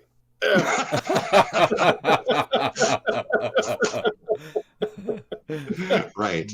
But if you're caught in a situation you have no choice, I understand it. Yeah. What are you going to do? Throw a rock at it? Right. But that's cool. Definitely. Okay. JJ asked, in regards to the Butchertown dog beating, do you know what caliber gun was used? Was there any damage done to the creature? There was no apparent damage done to the creature. Again, hearkening back to Ape Canyon that took place many years later, there were shots within feet. These are experienced men with guns. Again, I got to tell you, I'm not a gun guy. I've never fired a weapon in my life. I don't know, but I know a lot of people who are gun guys, and within 50 feet with the right gun, you can't miss, dude. Right? Yeah. And so Mike Madigan, when he had where he lost his two dogs, if I remember the reports right, I'm sorry, I do not have the Thompson Flat file handy, but as I remember, Madigan was within about 75 feet of this creature, and he was an experienced hunter. He would not have missed, but the report was that it seemingly had no effect on the creature. Now, what gun he was using, what caliber gun, there may be record of that, but it's not in my brain right now, so I can't remember. I'd have to go back and look on that one. I can promise you, a man that's got scratched across the face by a grizzly bear has got a big gun. Yeah, you bet. Yeah, you bet. All right. Spencer Jameson asks, in all the areas you've been to, have you had any Bigfoot activity yourself? Okay. I wasn't going to bring that up unless someone asked me. Again, I learned this from a previous guest on Beast TV, our good friend Shane Corson. Shane taught me the term confirmation experience. Mm-hmm. Shane has had his own confirmation experience where it's right there. You cannot deny what it is. You saw what you saw. It's like Derek Randall says, you know, I saw what I saw. I have not had that, but I will share with you what I have had. Again, like I said, I've been land surveying in the woods all my life, and I've never seen anything except for this one time. And it happened to be in 2013 when the Ape Canyon cabin project got definite evidence of the cabin. We were, it was a Friday, Saturday, and Sunday night project, or Friday, Saturday, and Sunday day project. We stayed Friday night and Saturday night. And my good pal who's been with me for the Ape Canyon project, Brad, he had heard some stuff off trail, and he pulled me up, and it's like, what's that? It sounded like some sort of like meth addict biker in the woods talking to himself or something. I don't know. I heard it, but I couldn't tell. We get up on Friday night. We get up to where we're camping, and the camping spot is very high in elevation, and there's a small bowl and sort of like a small slide down before you go up to Mount St. Helens. And Brad's on the edge of it, and he hears something out there talking to him, maybe about 200 feet from his tent. I'm about 100 feet from Brad's tent. About 200 feet from his tent, he can hear something, and it sounds like, well, Brad explained that later, he didn't know anything about anything, but he went back and looked at the YouTube videos of the Sierra Sounds, Ron Moorhead's recordings, and he said it sounded like that. He sounded like something out there is talking to him, and he has to go up, he has to get out and go pee, and so he does that, and he hides back in his tent. Something's out there. Well, the next day, that's when Gabe and I find hard evidence of the Ape Canyon cabin, and we're pretty sure that we found it. That was Saturday day. Saturday night, it was kind of spooky because it kind of creeped me out, because in 1924, there were 5 men who got attacked in their cabin. In 2013, when we found the cabin, there were 5 of us, and the sun's starting to go down, and we're just chatting and like, well, getting all excited about, what was found that day. And Ben is on the edge of the camping site, again, looking down into that same bowl. And the peak of the mountain is only about a mile away from us. And from the peak of the mountain, as you head south towards the Lewis River, there's a strong ridge of the ridge of the rest of the mountain going down. And Ben's like, shut up, get over here. And we all go to the edge, and it's about, quarter mile away, up on the top of the ridge, about a quarter mile away in the woods. We can hear something up there. And so we're about 4,000 foot elevation, and so maybe the top of the ridge is like 4,500 feet. We can hear something up there. Way up there, we can hear it talking. And we're like, what is that? This goes on for about 3 or 4 or 5 minutes. And then this is just by my eye, back down the ridge, headed south about 1,000 feet. There's another voice. And then, wait a second, the first voice answers. The second voice goes back. And they start talking back and forth amongst themselves. Okay, this goes on for about 5 or 10 minutes. And then about another 1,000 feet down, there's a third voice. And so in turn, the first, second, third voice starts talking between themselves. 10 minutes later, there's a fourth voice. Not everyone heard it, but I think I heard it way down there, about 1.5 miles. There's a fifth voice.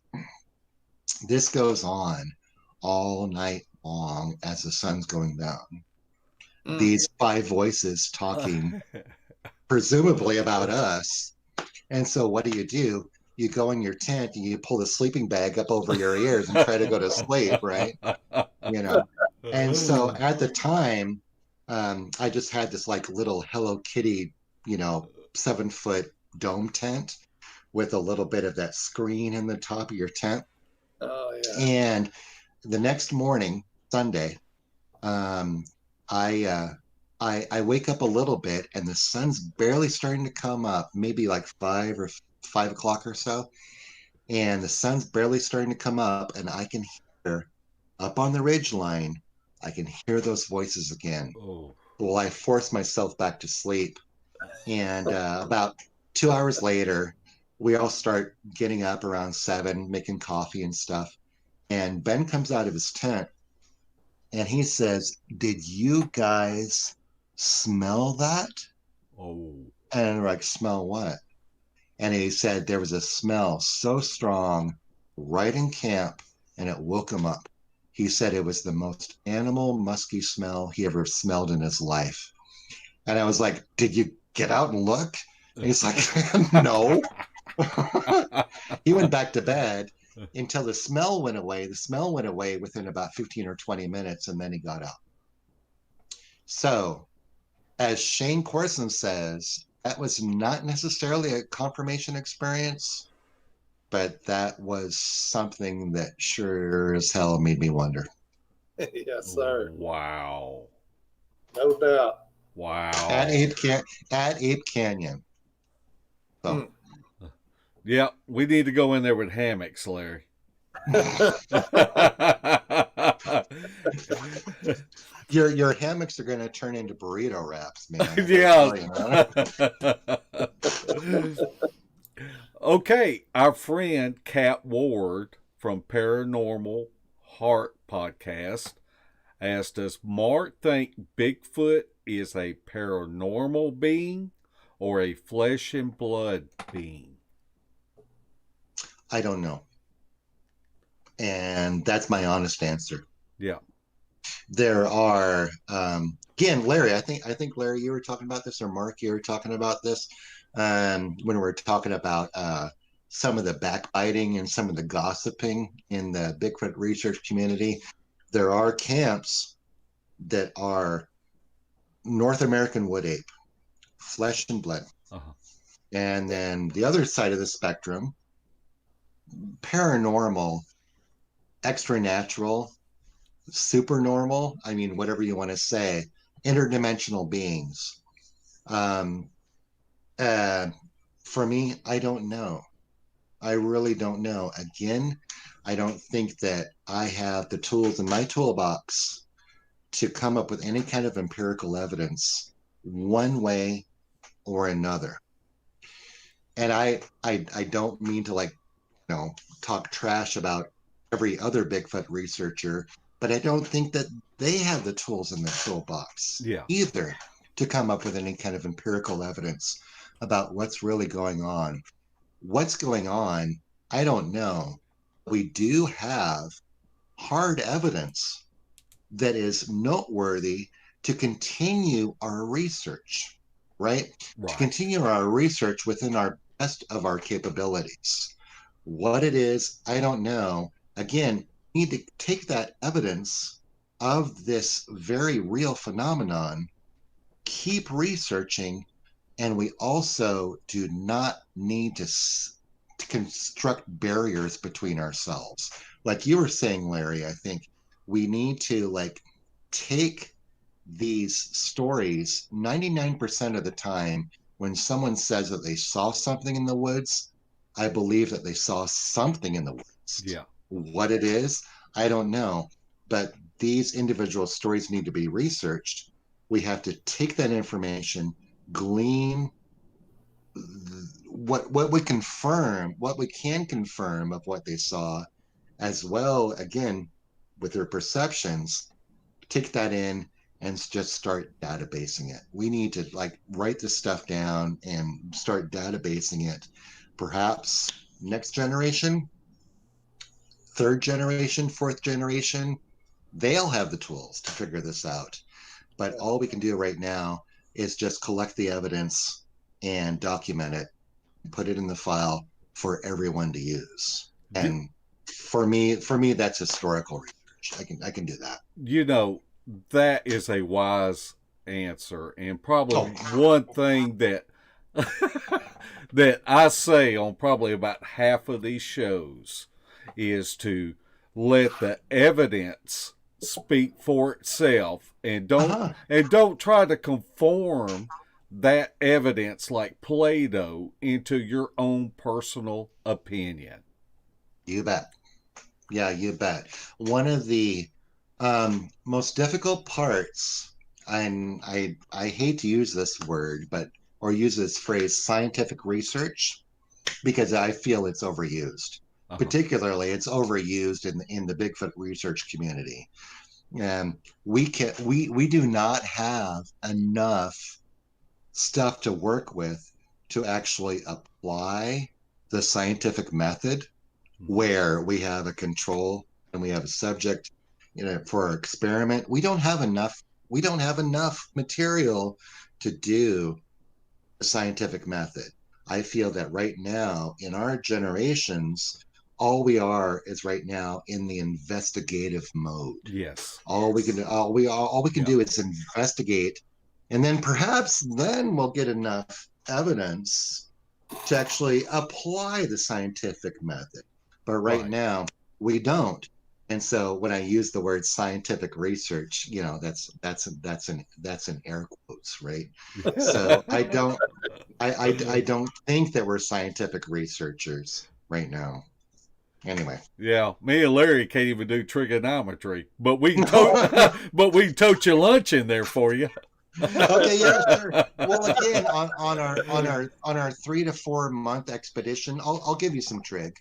Okay. Yeah. Okay. All right. The next question is from David Blaylock, and I apologize if I butchered your name, David. You're good at it, Larry. Has Mark ever been in Oregon Bigfooting? Oregon Bigfoot? Yeah, have you been in Oregon Bigfooting? Oh, in Oregon Bigfoot. Yeah, the whole state. Oh, got it. Okay, I'm sorry. I thought he was asking for a like a organizational name, like Oregon Bigfoot Society or something. It was my slang. Yeah. Actually, yeah, a little bit. I wasn't going to talk about this, but again, Oregon, yes, with the Thompson Flat monster, that's down in Curry County, Oregon, down in the southwest corner of Oregon, and I was able to take a trip up there. Of course, I'm not looking for Bigfoot. I'm just looking for old cabins that were attacked by monsters 100 years ago.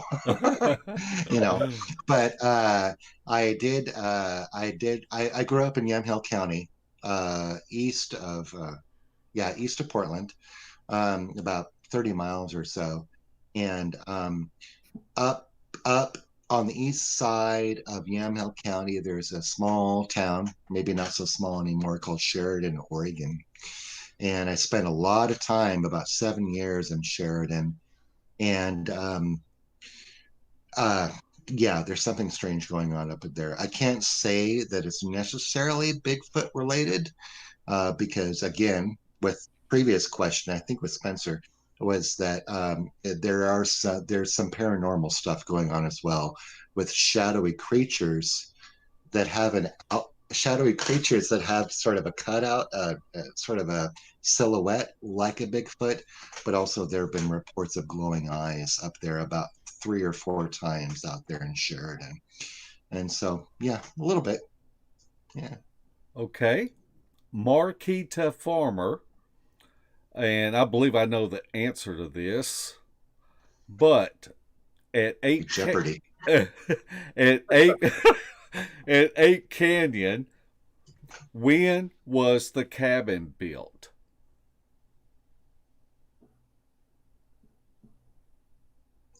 Form your answer in the form of a question, Larry. Okay. What is Let's defer to Mark. What is 1924? exactly? Yes. Excellent. Okay. The judges won't disqualify you if you put in the form of a question. Yeah.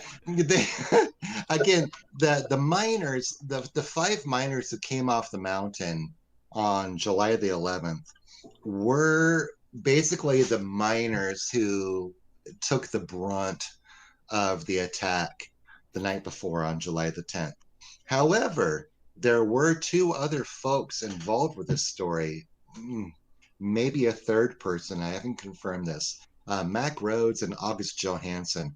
Mac Rhodes was a neighbor of Fred Beck, and August Johansson was a long-time friend of Marion Smith. And actually, unfortunately, August Johansson was there when Marion died on the boat on the Cowlitz River. But Mac Rhodes and August Johansson were with the other miners during the previous 2 years working the mine when they were just tent camping on the west side of the butte. And to go over this one more time, this is way up at the timberline. This is very alpine. You can't stay there the year round. Yeah. And so these guys, for the first 2 years, were hauling their cookies, the tent, mining equipment, dynamite, everything in the spring when the snow's melted to set up their tent on the west side of the butte. And then they would go up to 300 or 400 feet at the top of the butte and then down the 700 or 800 feet down to the mine site. And after the mine and the assays from the mine started to get really, really darn good, it's like, man, this is great. We got to build a cabin. And forget this tent camping stuff. Let's build a cabin that's formidable enough to withstand the winter snows. We can put our tools, we can put our stuff in there. The cabin will hold the snows and we can come back in the spring. That was their plan. And so spring of 1924, they came back. They started building the cabin and then working the mine during the day, coming back and getting some eats and still working on the cabin. So given the idea of what the snows are like up there, they probably started building the cabin like, oh golly, like late May, early June of 1924. But it didn't last too long because if they started the building the first week of June of 1924, they were out of there on July the 11th, like 4 or 5 weeks later. Wow. All right. The next question is from Hoosier Squatch, and he asks, had anything strange happened in the woods surveying? And no. Sorry. I'm so sorry. No, the answer is no. I was talking with someone, with a good friend of mine, Felicia Mullins with Grace Harbor Youth Works, running the aquarium. We're connected with outreach and education for young folks in our community, looking for different careers and everything. And so I was talking to them, talking to Felicia with Grace Harbor Youth Works about serving and everything. And Felicia's really cool. And she, wanted to talk to me about Bigfoot and Ape Canyon and stuff. And so she asked me the same question. No, I never have. I've been in the woods my dang near whole life in Southwest Washington. How many bears have I seen? 2. There you go. Have I ever seen cougar? Nope. I know that a lot more cougar have seen me. Yeah. but I have never seen cougar. Hoary marmots, yeah, way up there, like way up in the Alpine region where marmots live here in the Cascades, maybe like 4 or 5. No, I don't. Wildlife does not. I don't see wildlife, so no, I've never seen anything. Not very much. A lot of bones, a lot of deer bones, a lot of elk bones, Uh-huh. few bear bones once in a great while, but not that much. Okay. Our friend Michelle B asked, "Does your wife believe in Bigfoot?" Same thing as me. From the previous question, uh, if you ask me that, do I believe in Bigfoot? Do I believe in Uh-huh. ghosts? Do I believe in UFOs? Yes, no, maybe, whatever the evidence says. Yeah. Right. So, Catherine, who I know you guys, Mark and Larry, I know you guys have the most wonderful woman in the world, but you're wrong. I have the most wonderful woman in the world. Catherine is so cool. And she has supported me through this whole midlife crisis of Bigfootery and Ape Canyon and stuff. And so she's kind of like grown with me in the Bigfoot research. And I think she's kind of in line. I mean, Catherine's kind of busy. I would bring her on, but she's kind of busy with the kids right now. uh, but I think she's in line with me. It's like there's a lot of evidence that says yes, that can't be explained away. Right. Right. You know, so Deserves more investigation. heck yeah, you bet. All right. Kirk Moser, our guest from last week, asked, "Have you been to Bluff Creek?" No, I have not. I've been invited. Cliff, Cliff Berkman was actually my first contact in the Bigfoot world. He, when Finding Bigfoot was going on, some production assistants called me up once I started finding evidence of the Ape Canyon site, Yeah. and Finding Bigfoot wanted to do an episode, and then I actually explained to them what it took in order to get up there. And Finding Bigfoot was like, okay, forget it. We're not going to do that. But out of the blue, the phone rang, and my son Santiago picked it up, and he handed me the phone. It's for you. And there's this voice on the other end of the phone. He's like, "You, the Westport Aquarium? Really? This must be like a fish nerd's dream." And it was Cliff Berkman.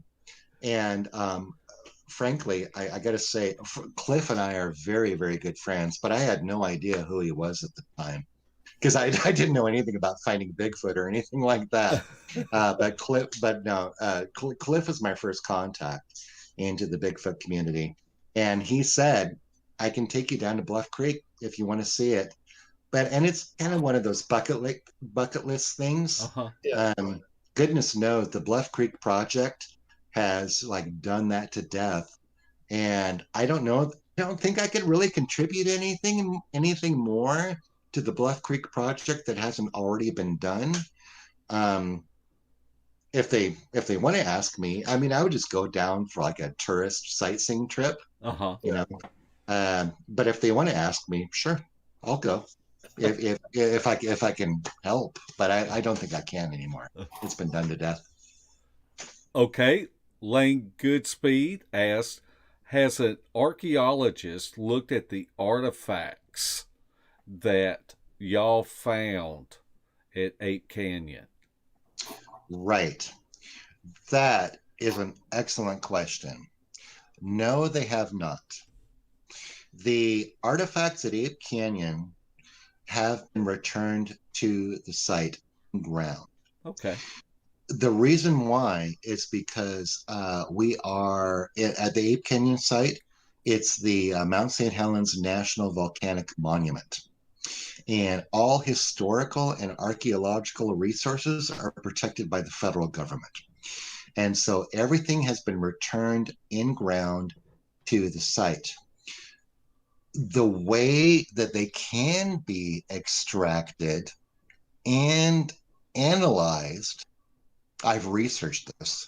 And again, talking with Rick McClure, the former archaeologist for the Gifford Pinchot Show, is that to have a licensed archaeologist apply for a permit, come up with an actual plan as an archaeologist. There are, from the term I learned, if I'm right, is called full recovery, where you hire an archaeologist and his team to go up there and you get everything out of the ground, including a full survey as an archaeologist would do, not necessarily as a land surveyor would do, but as an archaeologist would do, to do a full recovery of every dang thing in the ground and pull it out. As a land surveyor, I work with wetlands biologists, I work with civil engineers, I work with different professionals, including archaeologists, because sometimes land is developed that's archaeologically sensitive. So I work with different archaeologists. So I talked to my friend who is an archaeologist, and I explained the logistics of going up there and what it would take to do a full recovery of the Ape Canyon site. And he said, if this was downtown Vancouver, Washington, you'd be looking at 20 grand. Wow. But also with the logistics of going up there and, bringing marinated steaks and beer up to the archaeologists and stuff, and everything. He said it's going to be a lot more. You're talking about 30 to 40 grand for an archaeological recovery of the Ape Canyon site. I talked with Rick and he's like, no, there's no money. Gifford Pinchot, the National Forest, the Volcanic Monument doesn't have money for that. They're highly interested in what we found, but they're like, there's no money for that. So there it sits. There it sits, waiting. Yeah.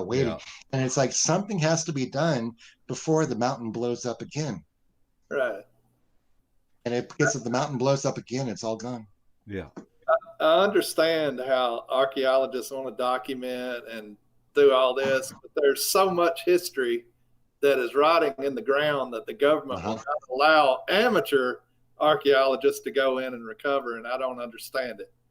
I can understand major archaeological sites protecting them, but you take, like, in our area, we have Shiloh National Park, where there's a big Civil War battle. They won't let you take a metal detector within 100 miles of that place. Yeah, and you bet. It's just right. Rick at the Gifford Pinchot, the Volcanic Monument, said, "Yeah, take a metal detector up there," because I explained to Rick what I did. I'm not supposed to dig up there, but I was honest with him. It's like, I dug and this is what I found. And Rick was like, holy smokes, you found the Ape Canyon cabin. Jeez. It's like, well, I dug, but I'm not going to dig anymore. And he said, look, you're a land surveyor. Take your metal detector up there and just set pin flags, those funky little like wire pins with the flags. Just set pin flags and survey it in and do your best. And perhaps one day we'll have money to do a full recovery on the site. Wow. Yeah. Oh. So hopefully that'll happen. Hopefully. All right. Michelle B asked, did you get any audio recordings of the samurai chatter when y'all were at Ape Canyon? Did y'all have any type of recorder or anything? No, I did not. I took on one of our trips, I took Cliff Berrickman and Craig Flippy, good friends in the research community, and Cliff set out a recorder, but he didn't get anything. No. But that's to say that each and every time I go up there, which is hopefully next month because I have one more working trip up there. Yeah, I'm going to set out a recorder. Heck yeah. That's good. Okay, Mark Key the Farmer asks again, does Mark think The cabin could have been built on sacred burial grounds.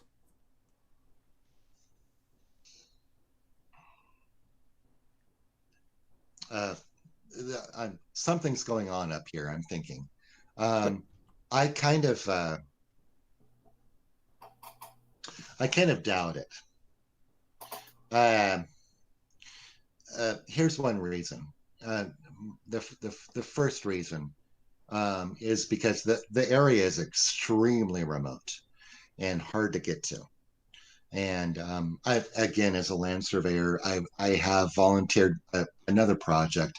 I volunteered my time for a lot of cemetery work because a lot of cemetery districts don't have a lot of money, and I'm a land surveyor, so I really like helping out cemetery districts who need to protect the cemeteries. And this is not a cemetery site at all. But the other thing too is it's a Bigfoot related story about Spirit Lake. Mind you, Spirit Lake is about 6 or 7 miles to the north, but Spirit Lake is a sort of a confluence of many nations. We have the Cowlitz Nation, we have the Yakima Nation. Shoot, I'm losing my nation names. Shoot, there's one to the north that I can't remember.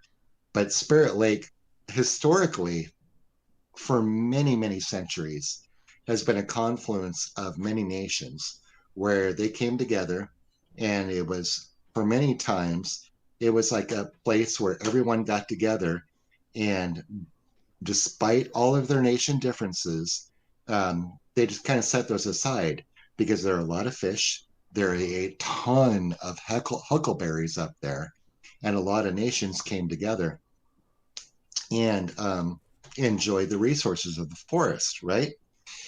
There's an old time story, as a friend of mine, Tony Johnson, would say. It's an old time story where people who were camping up there, they would lose young folks. They would lose young women, particularly if their hair was red.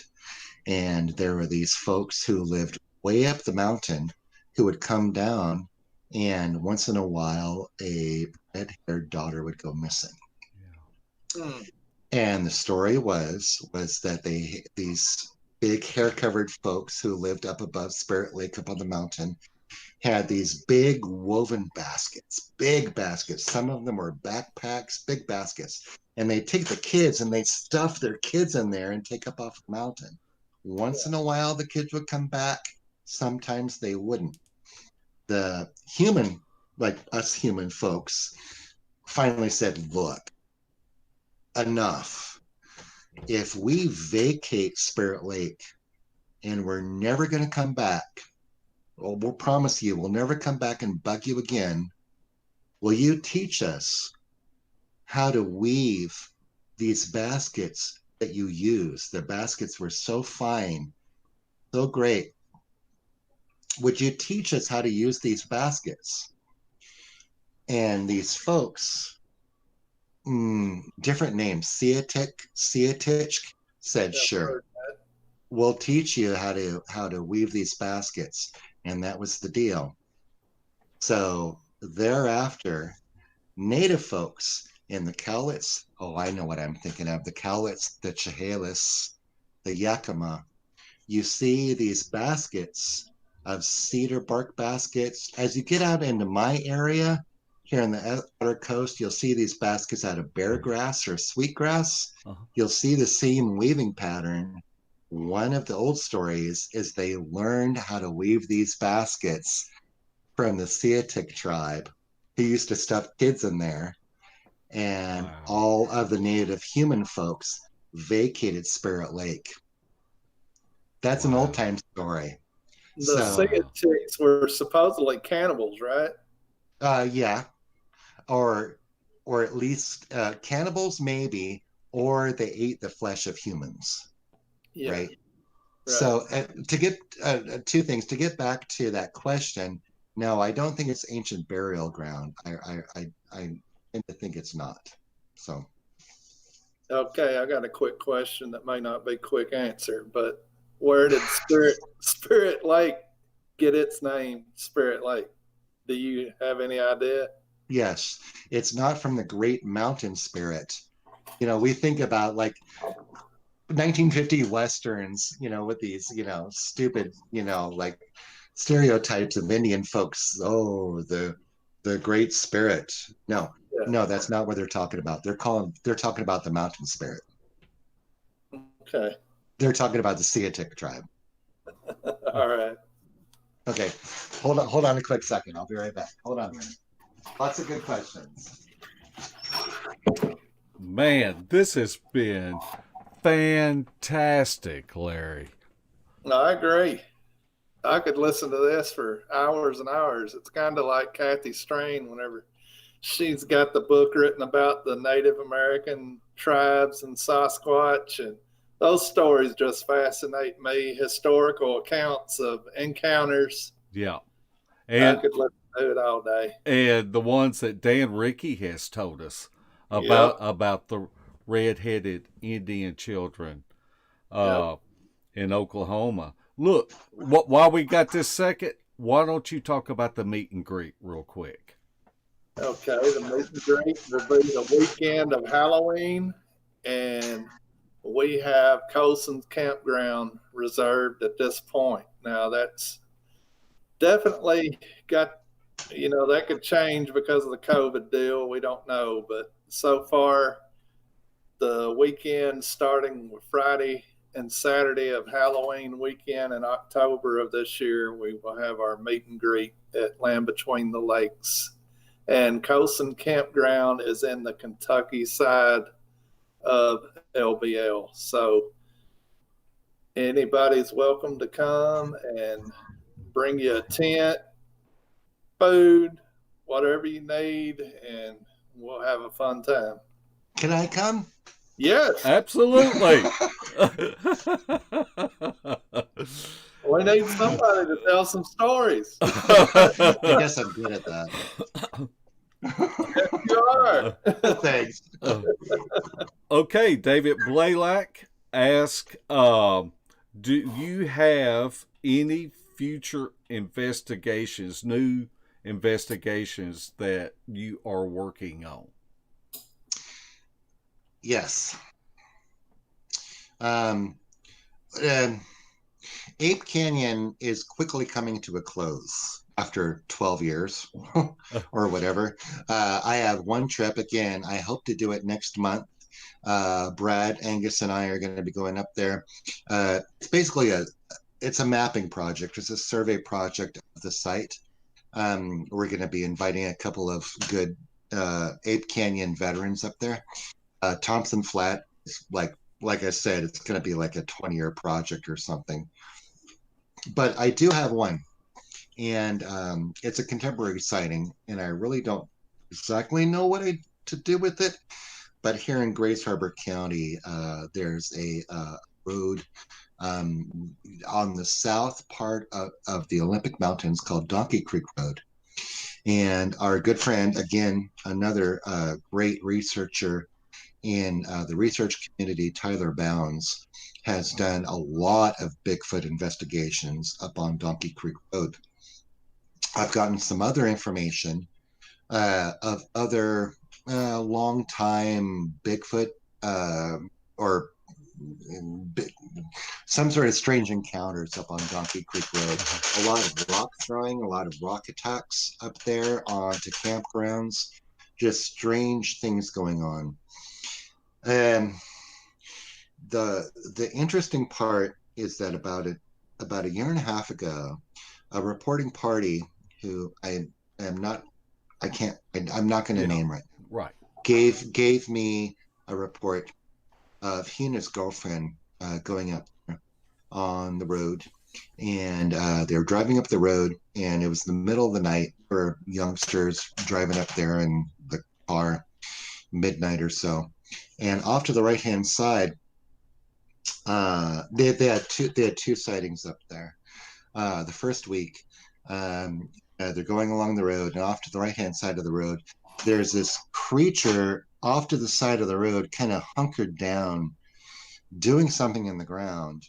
and it was just a very quick flash. The reporting party said that it was short, dark, sort of slick hair, and you can't tell with it being crunched down.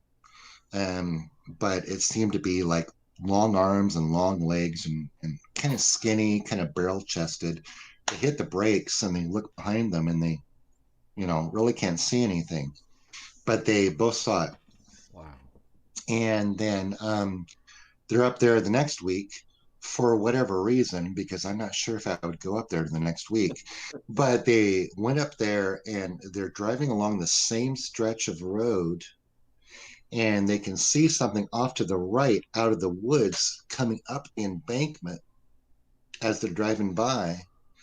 And they hit the brakes, brake lights are on, they turn around, and they can see this creature. Now, this is where we kind of get outside of the realm of foot a little bit, because the reporting party said that it was about 8 to 9 feet tall, and it was barrel-chested, long arms that stretched down perhaps below its knees, and kind of skinny legs. But the thing is, like, when we talk about contemporary reports of Bigfoot, it tends to be kind of like flat-faced. This tended to have a snout. Uh-huh. This tended to have like sort of like a dog snout or horse's snout. Now, the interesting thing about it is that I was talking with a friend, Vince, and Tyler Bounds happened to be there and overhearing us, and he's like, "Wait a minute! When Tyler was up on that road doing some BFRO work, he was going up that road, going off an offshoot of that road, and there was a hand-painted sign, and it was just hand-painted crappy sign, and the sign said, 'Watch out for Swampy.'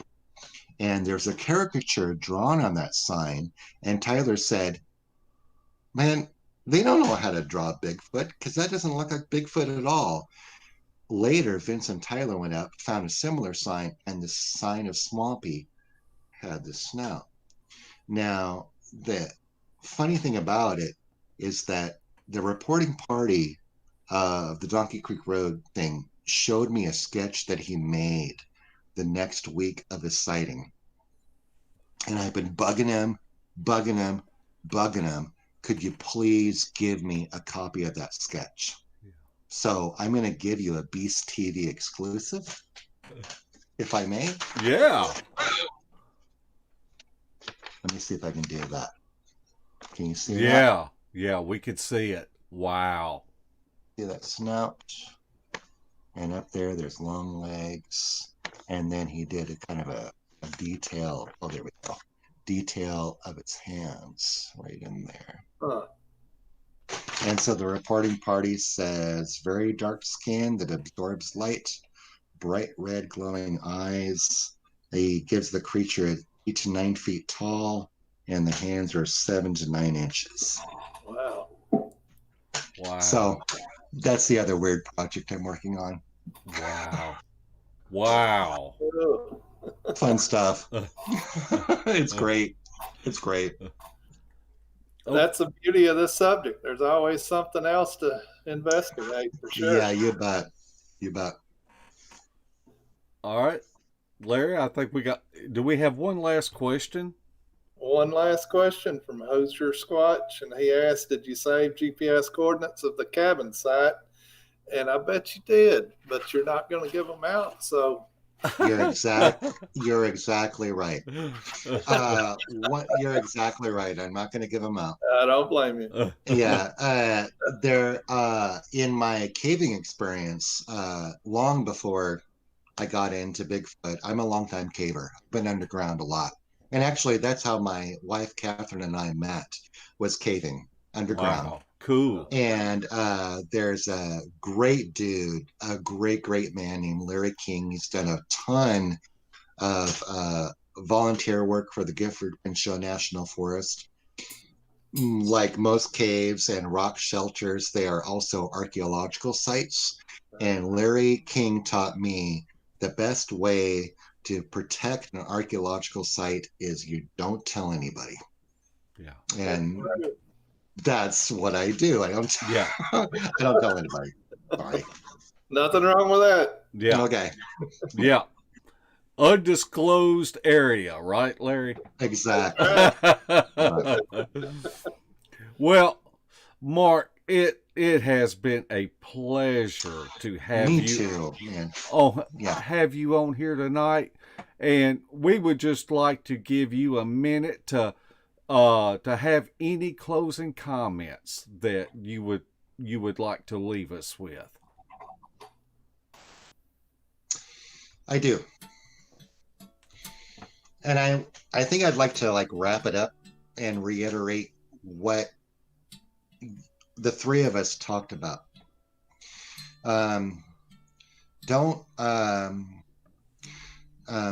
If you're interested in Bigfoot research, monster research, do not underestimate yourself.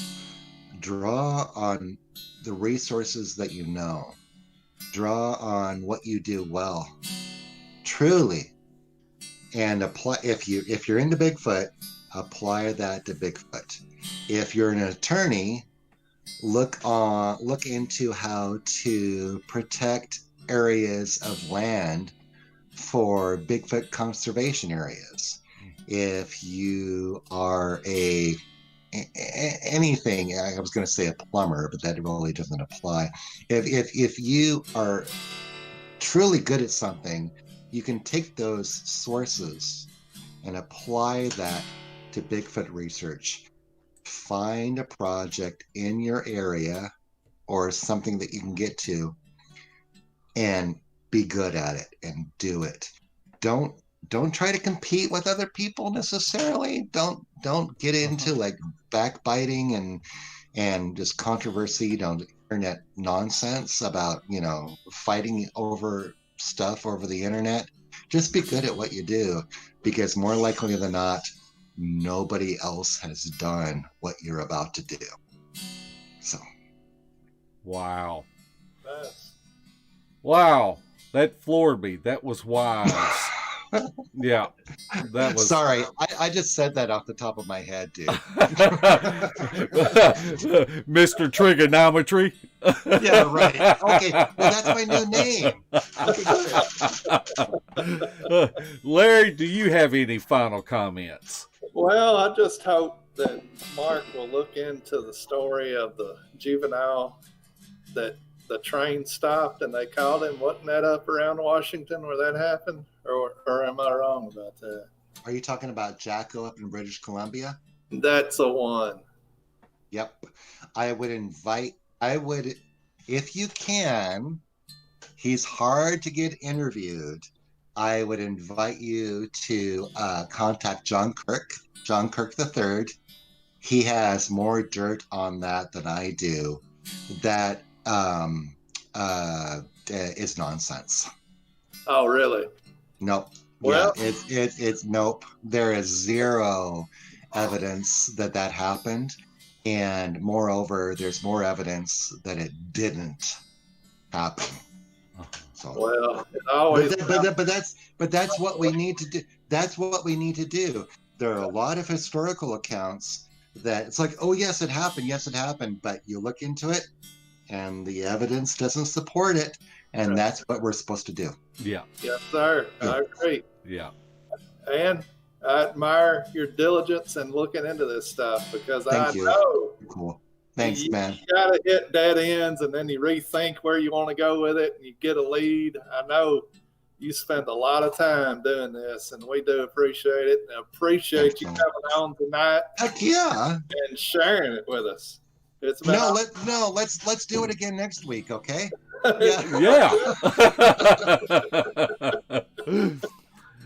Mark, I just want to say that what a treasure you are. It is. Man, thank you. It has been such a joy talking to you, and we just wish you so much success in your endeavors, and just I don't know. I think people like you that have these professional skills that's what we need in this community, and different people pulling together, and it's just been a joy having you on. Thanks, here.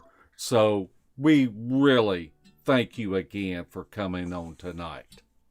Thanks, man. I'm gonna do it anytime you guys ask. Anytime you ask. I gotta tell you, talking about folks that I admire greatly. Again, you know, I mentioned David Ellis, who is an excellent, wonderful sound analysis, and he's a great man, great friend. I posted the link to this show on my Facebook today, and David was like, man, the dudes at Beast TV are on their game, and you're gonna have a really damn good time talking to these people. And I have. So you guys have the admiration of Mr. David Ellis. Okay, that's great. So you know he's the dude. He's really the guy on sound analysis, right? And so he admires you guys greatly. And he was right. I had a great time today. So you can call me back anytime. Thank you. Fantastic, and we think a lot of David Ellis, because I have sent him audio clips that I needed a third-party second opinion on. And, yes, sir. And he's just such a tender-hearted, kind man. And we need more of them. We need more of them. You bet. The guy knows what he's doing. Yeah. And he's a very generous soul. Yeah. He's a very generous man. He's a good guy. Yeah. Okay. Well, thanks again for coming on tonight, Mark. So, yeah, you bet. Anytime. I had a good time. Thank you. Thank you, sir. Thank you. Yep. Beast TV would like to welcome all of our new Facebook members. Shelly Reed has been busier than a one-legged man in a kick fight, adding all of the people to our Facebook page. And so we just want to thank everybody. We've got a wealth of information that you might find beneficial if you're interested in learning how to review audio and the protocols and analyzing audio. And we would certainly be happy to help you. We always want to thank all of our new subscribers and our faithful followers, everybody that comes on our chat. We are just so glad that you are a part of the Beast family. And be sure to check out our field evidence videos. And check out our sister channel, Beast of the Woods. That's Larry's channel. We do these podcasts and videos for you. So help us out. If you're not subscribed, subscribe. Click the like button, ring the bell, and leave us a comment. Larry and I want to thank Shelly for sending us the questions tonight, and to all of our moderators for help keeping our chat room kid friendly. Thanks again to each of you for watching, and we will see you again. Same bat time, same bat channel. Night, night, footers.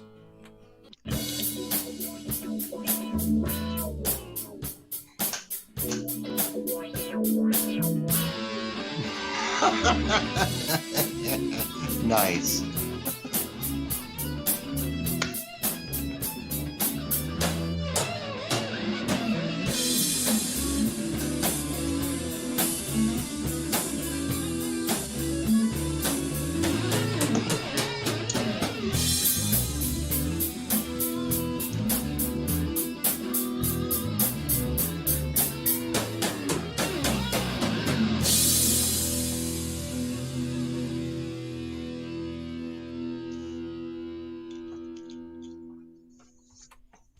This has been a Sawdust production.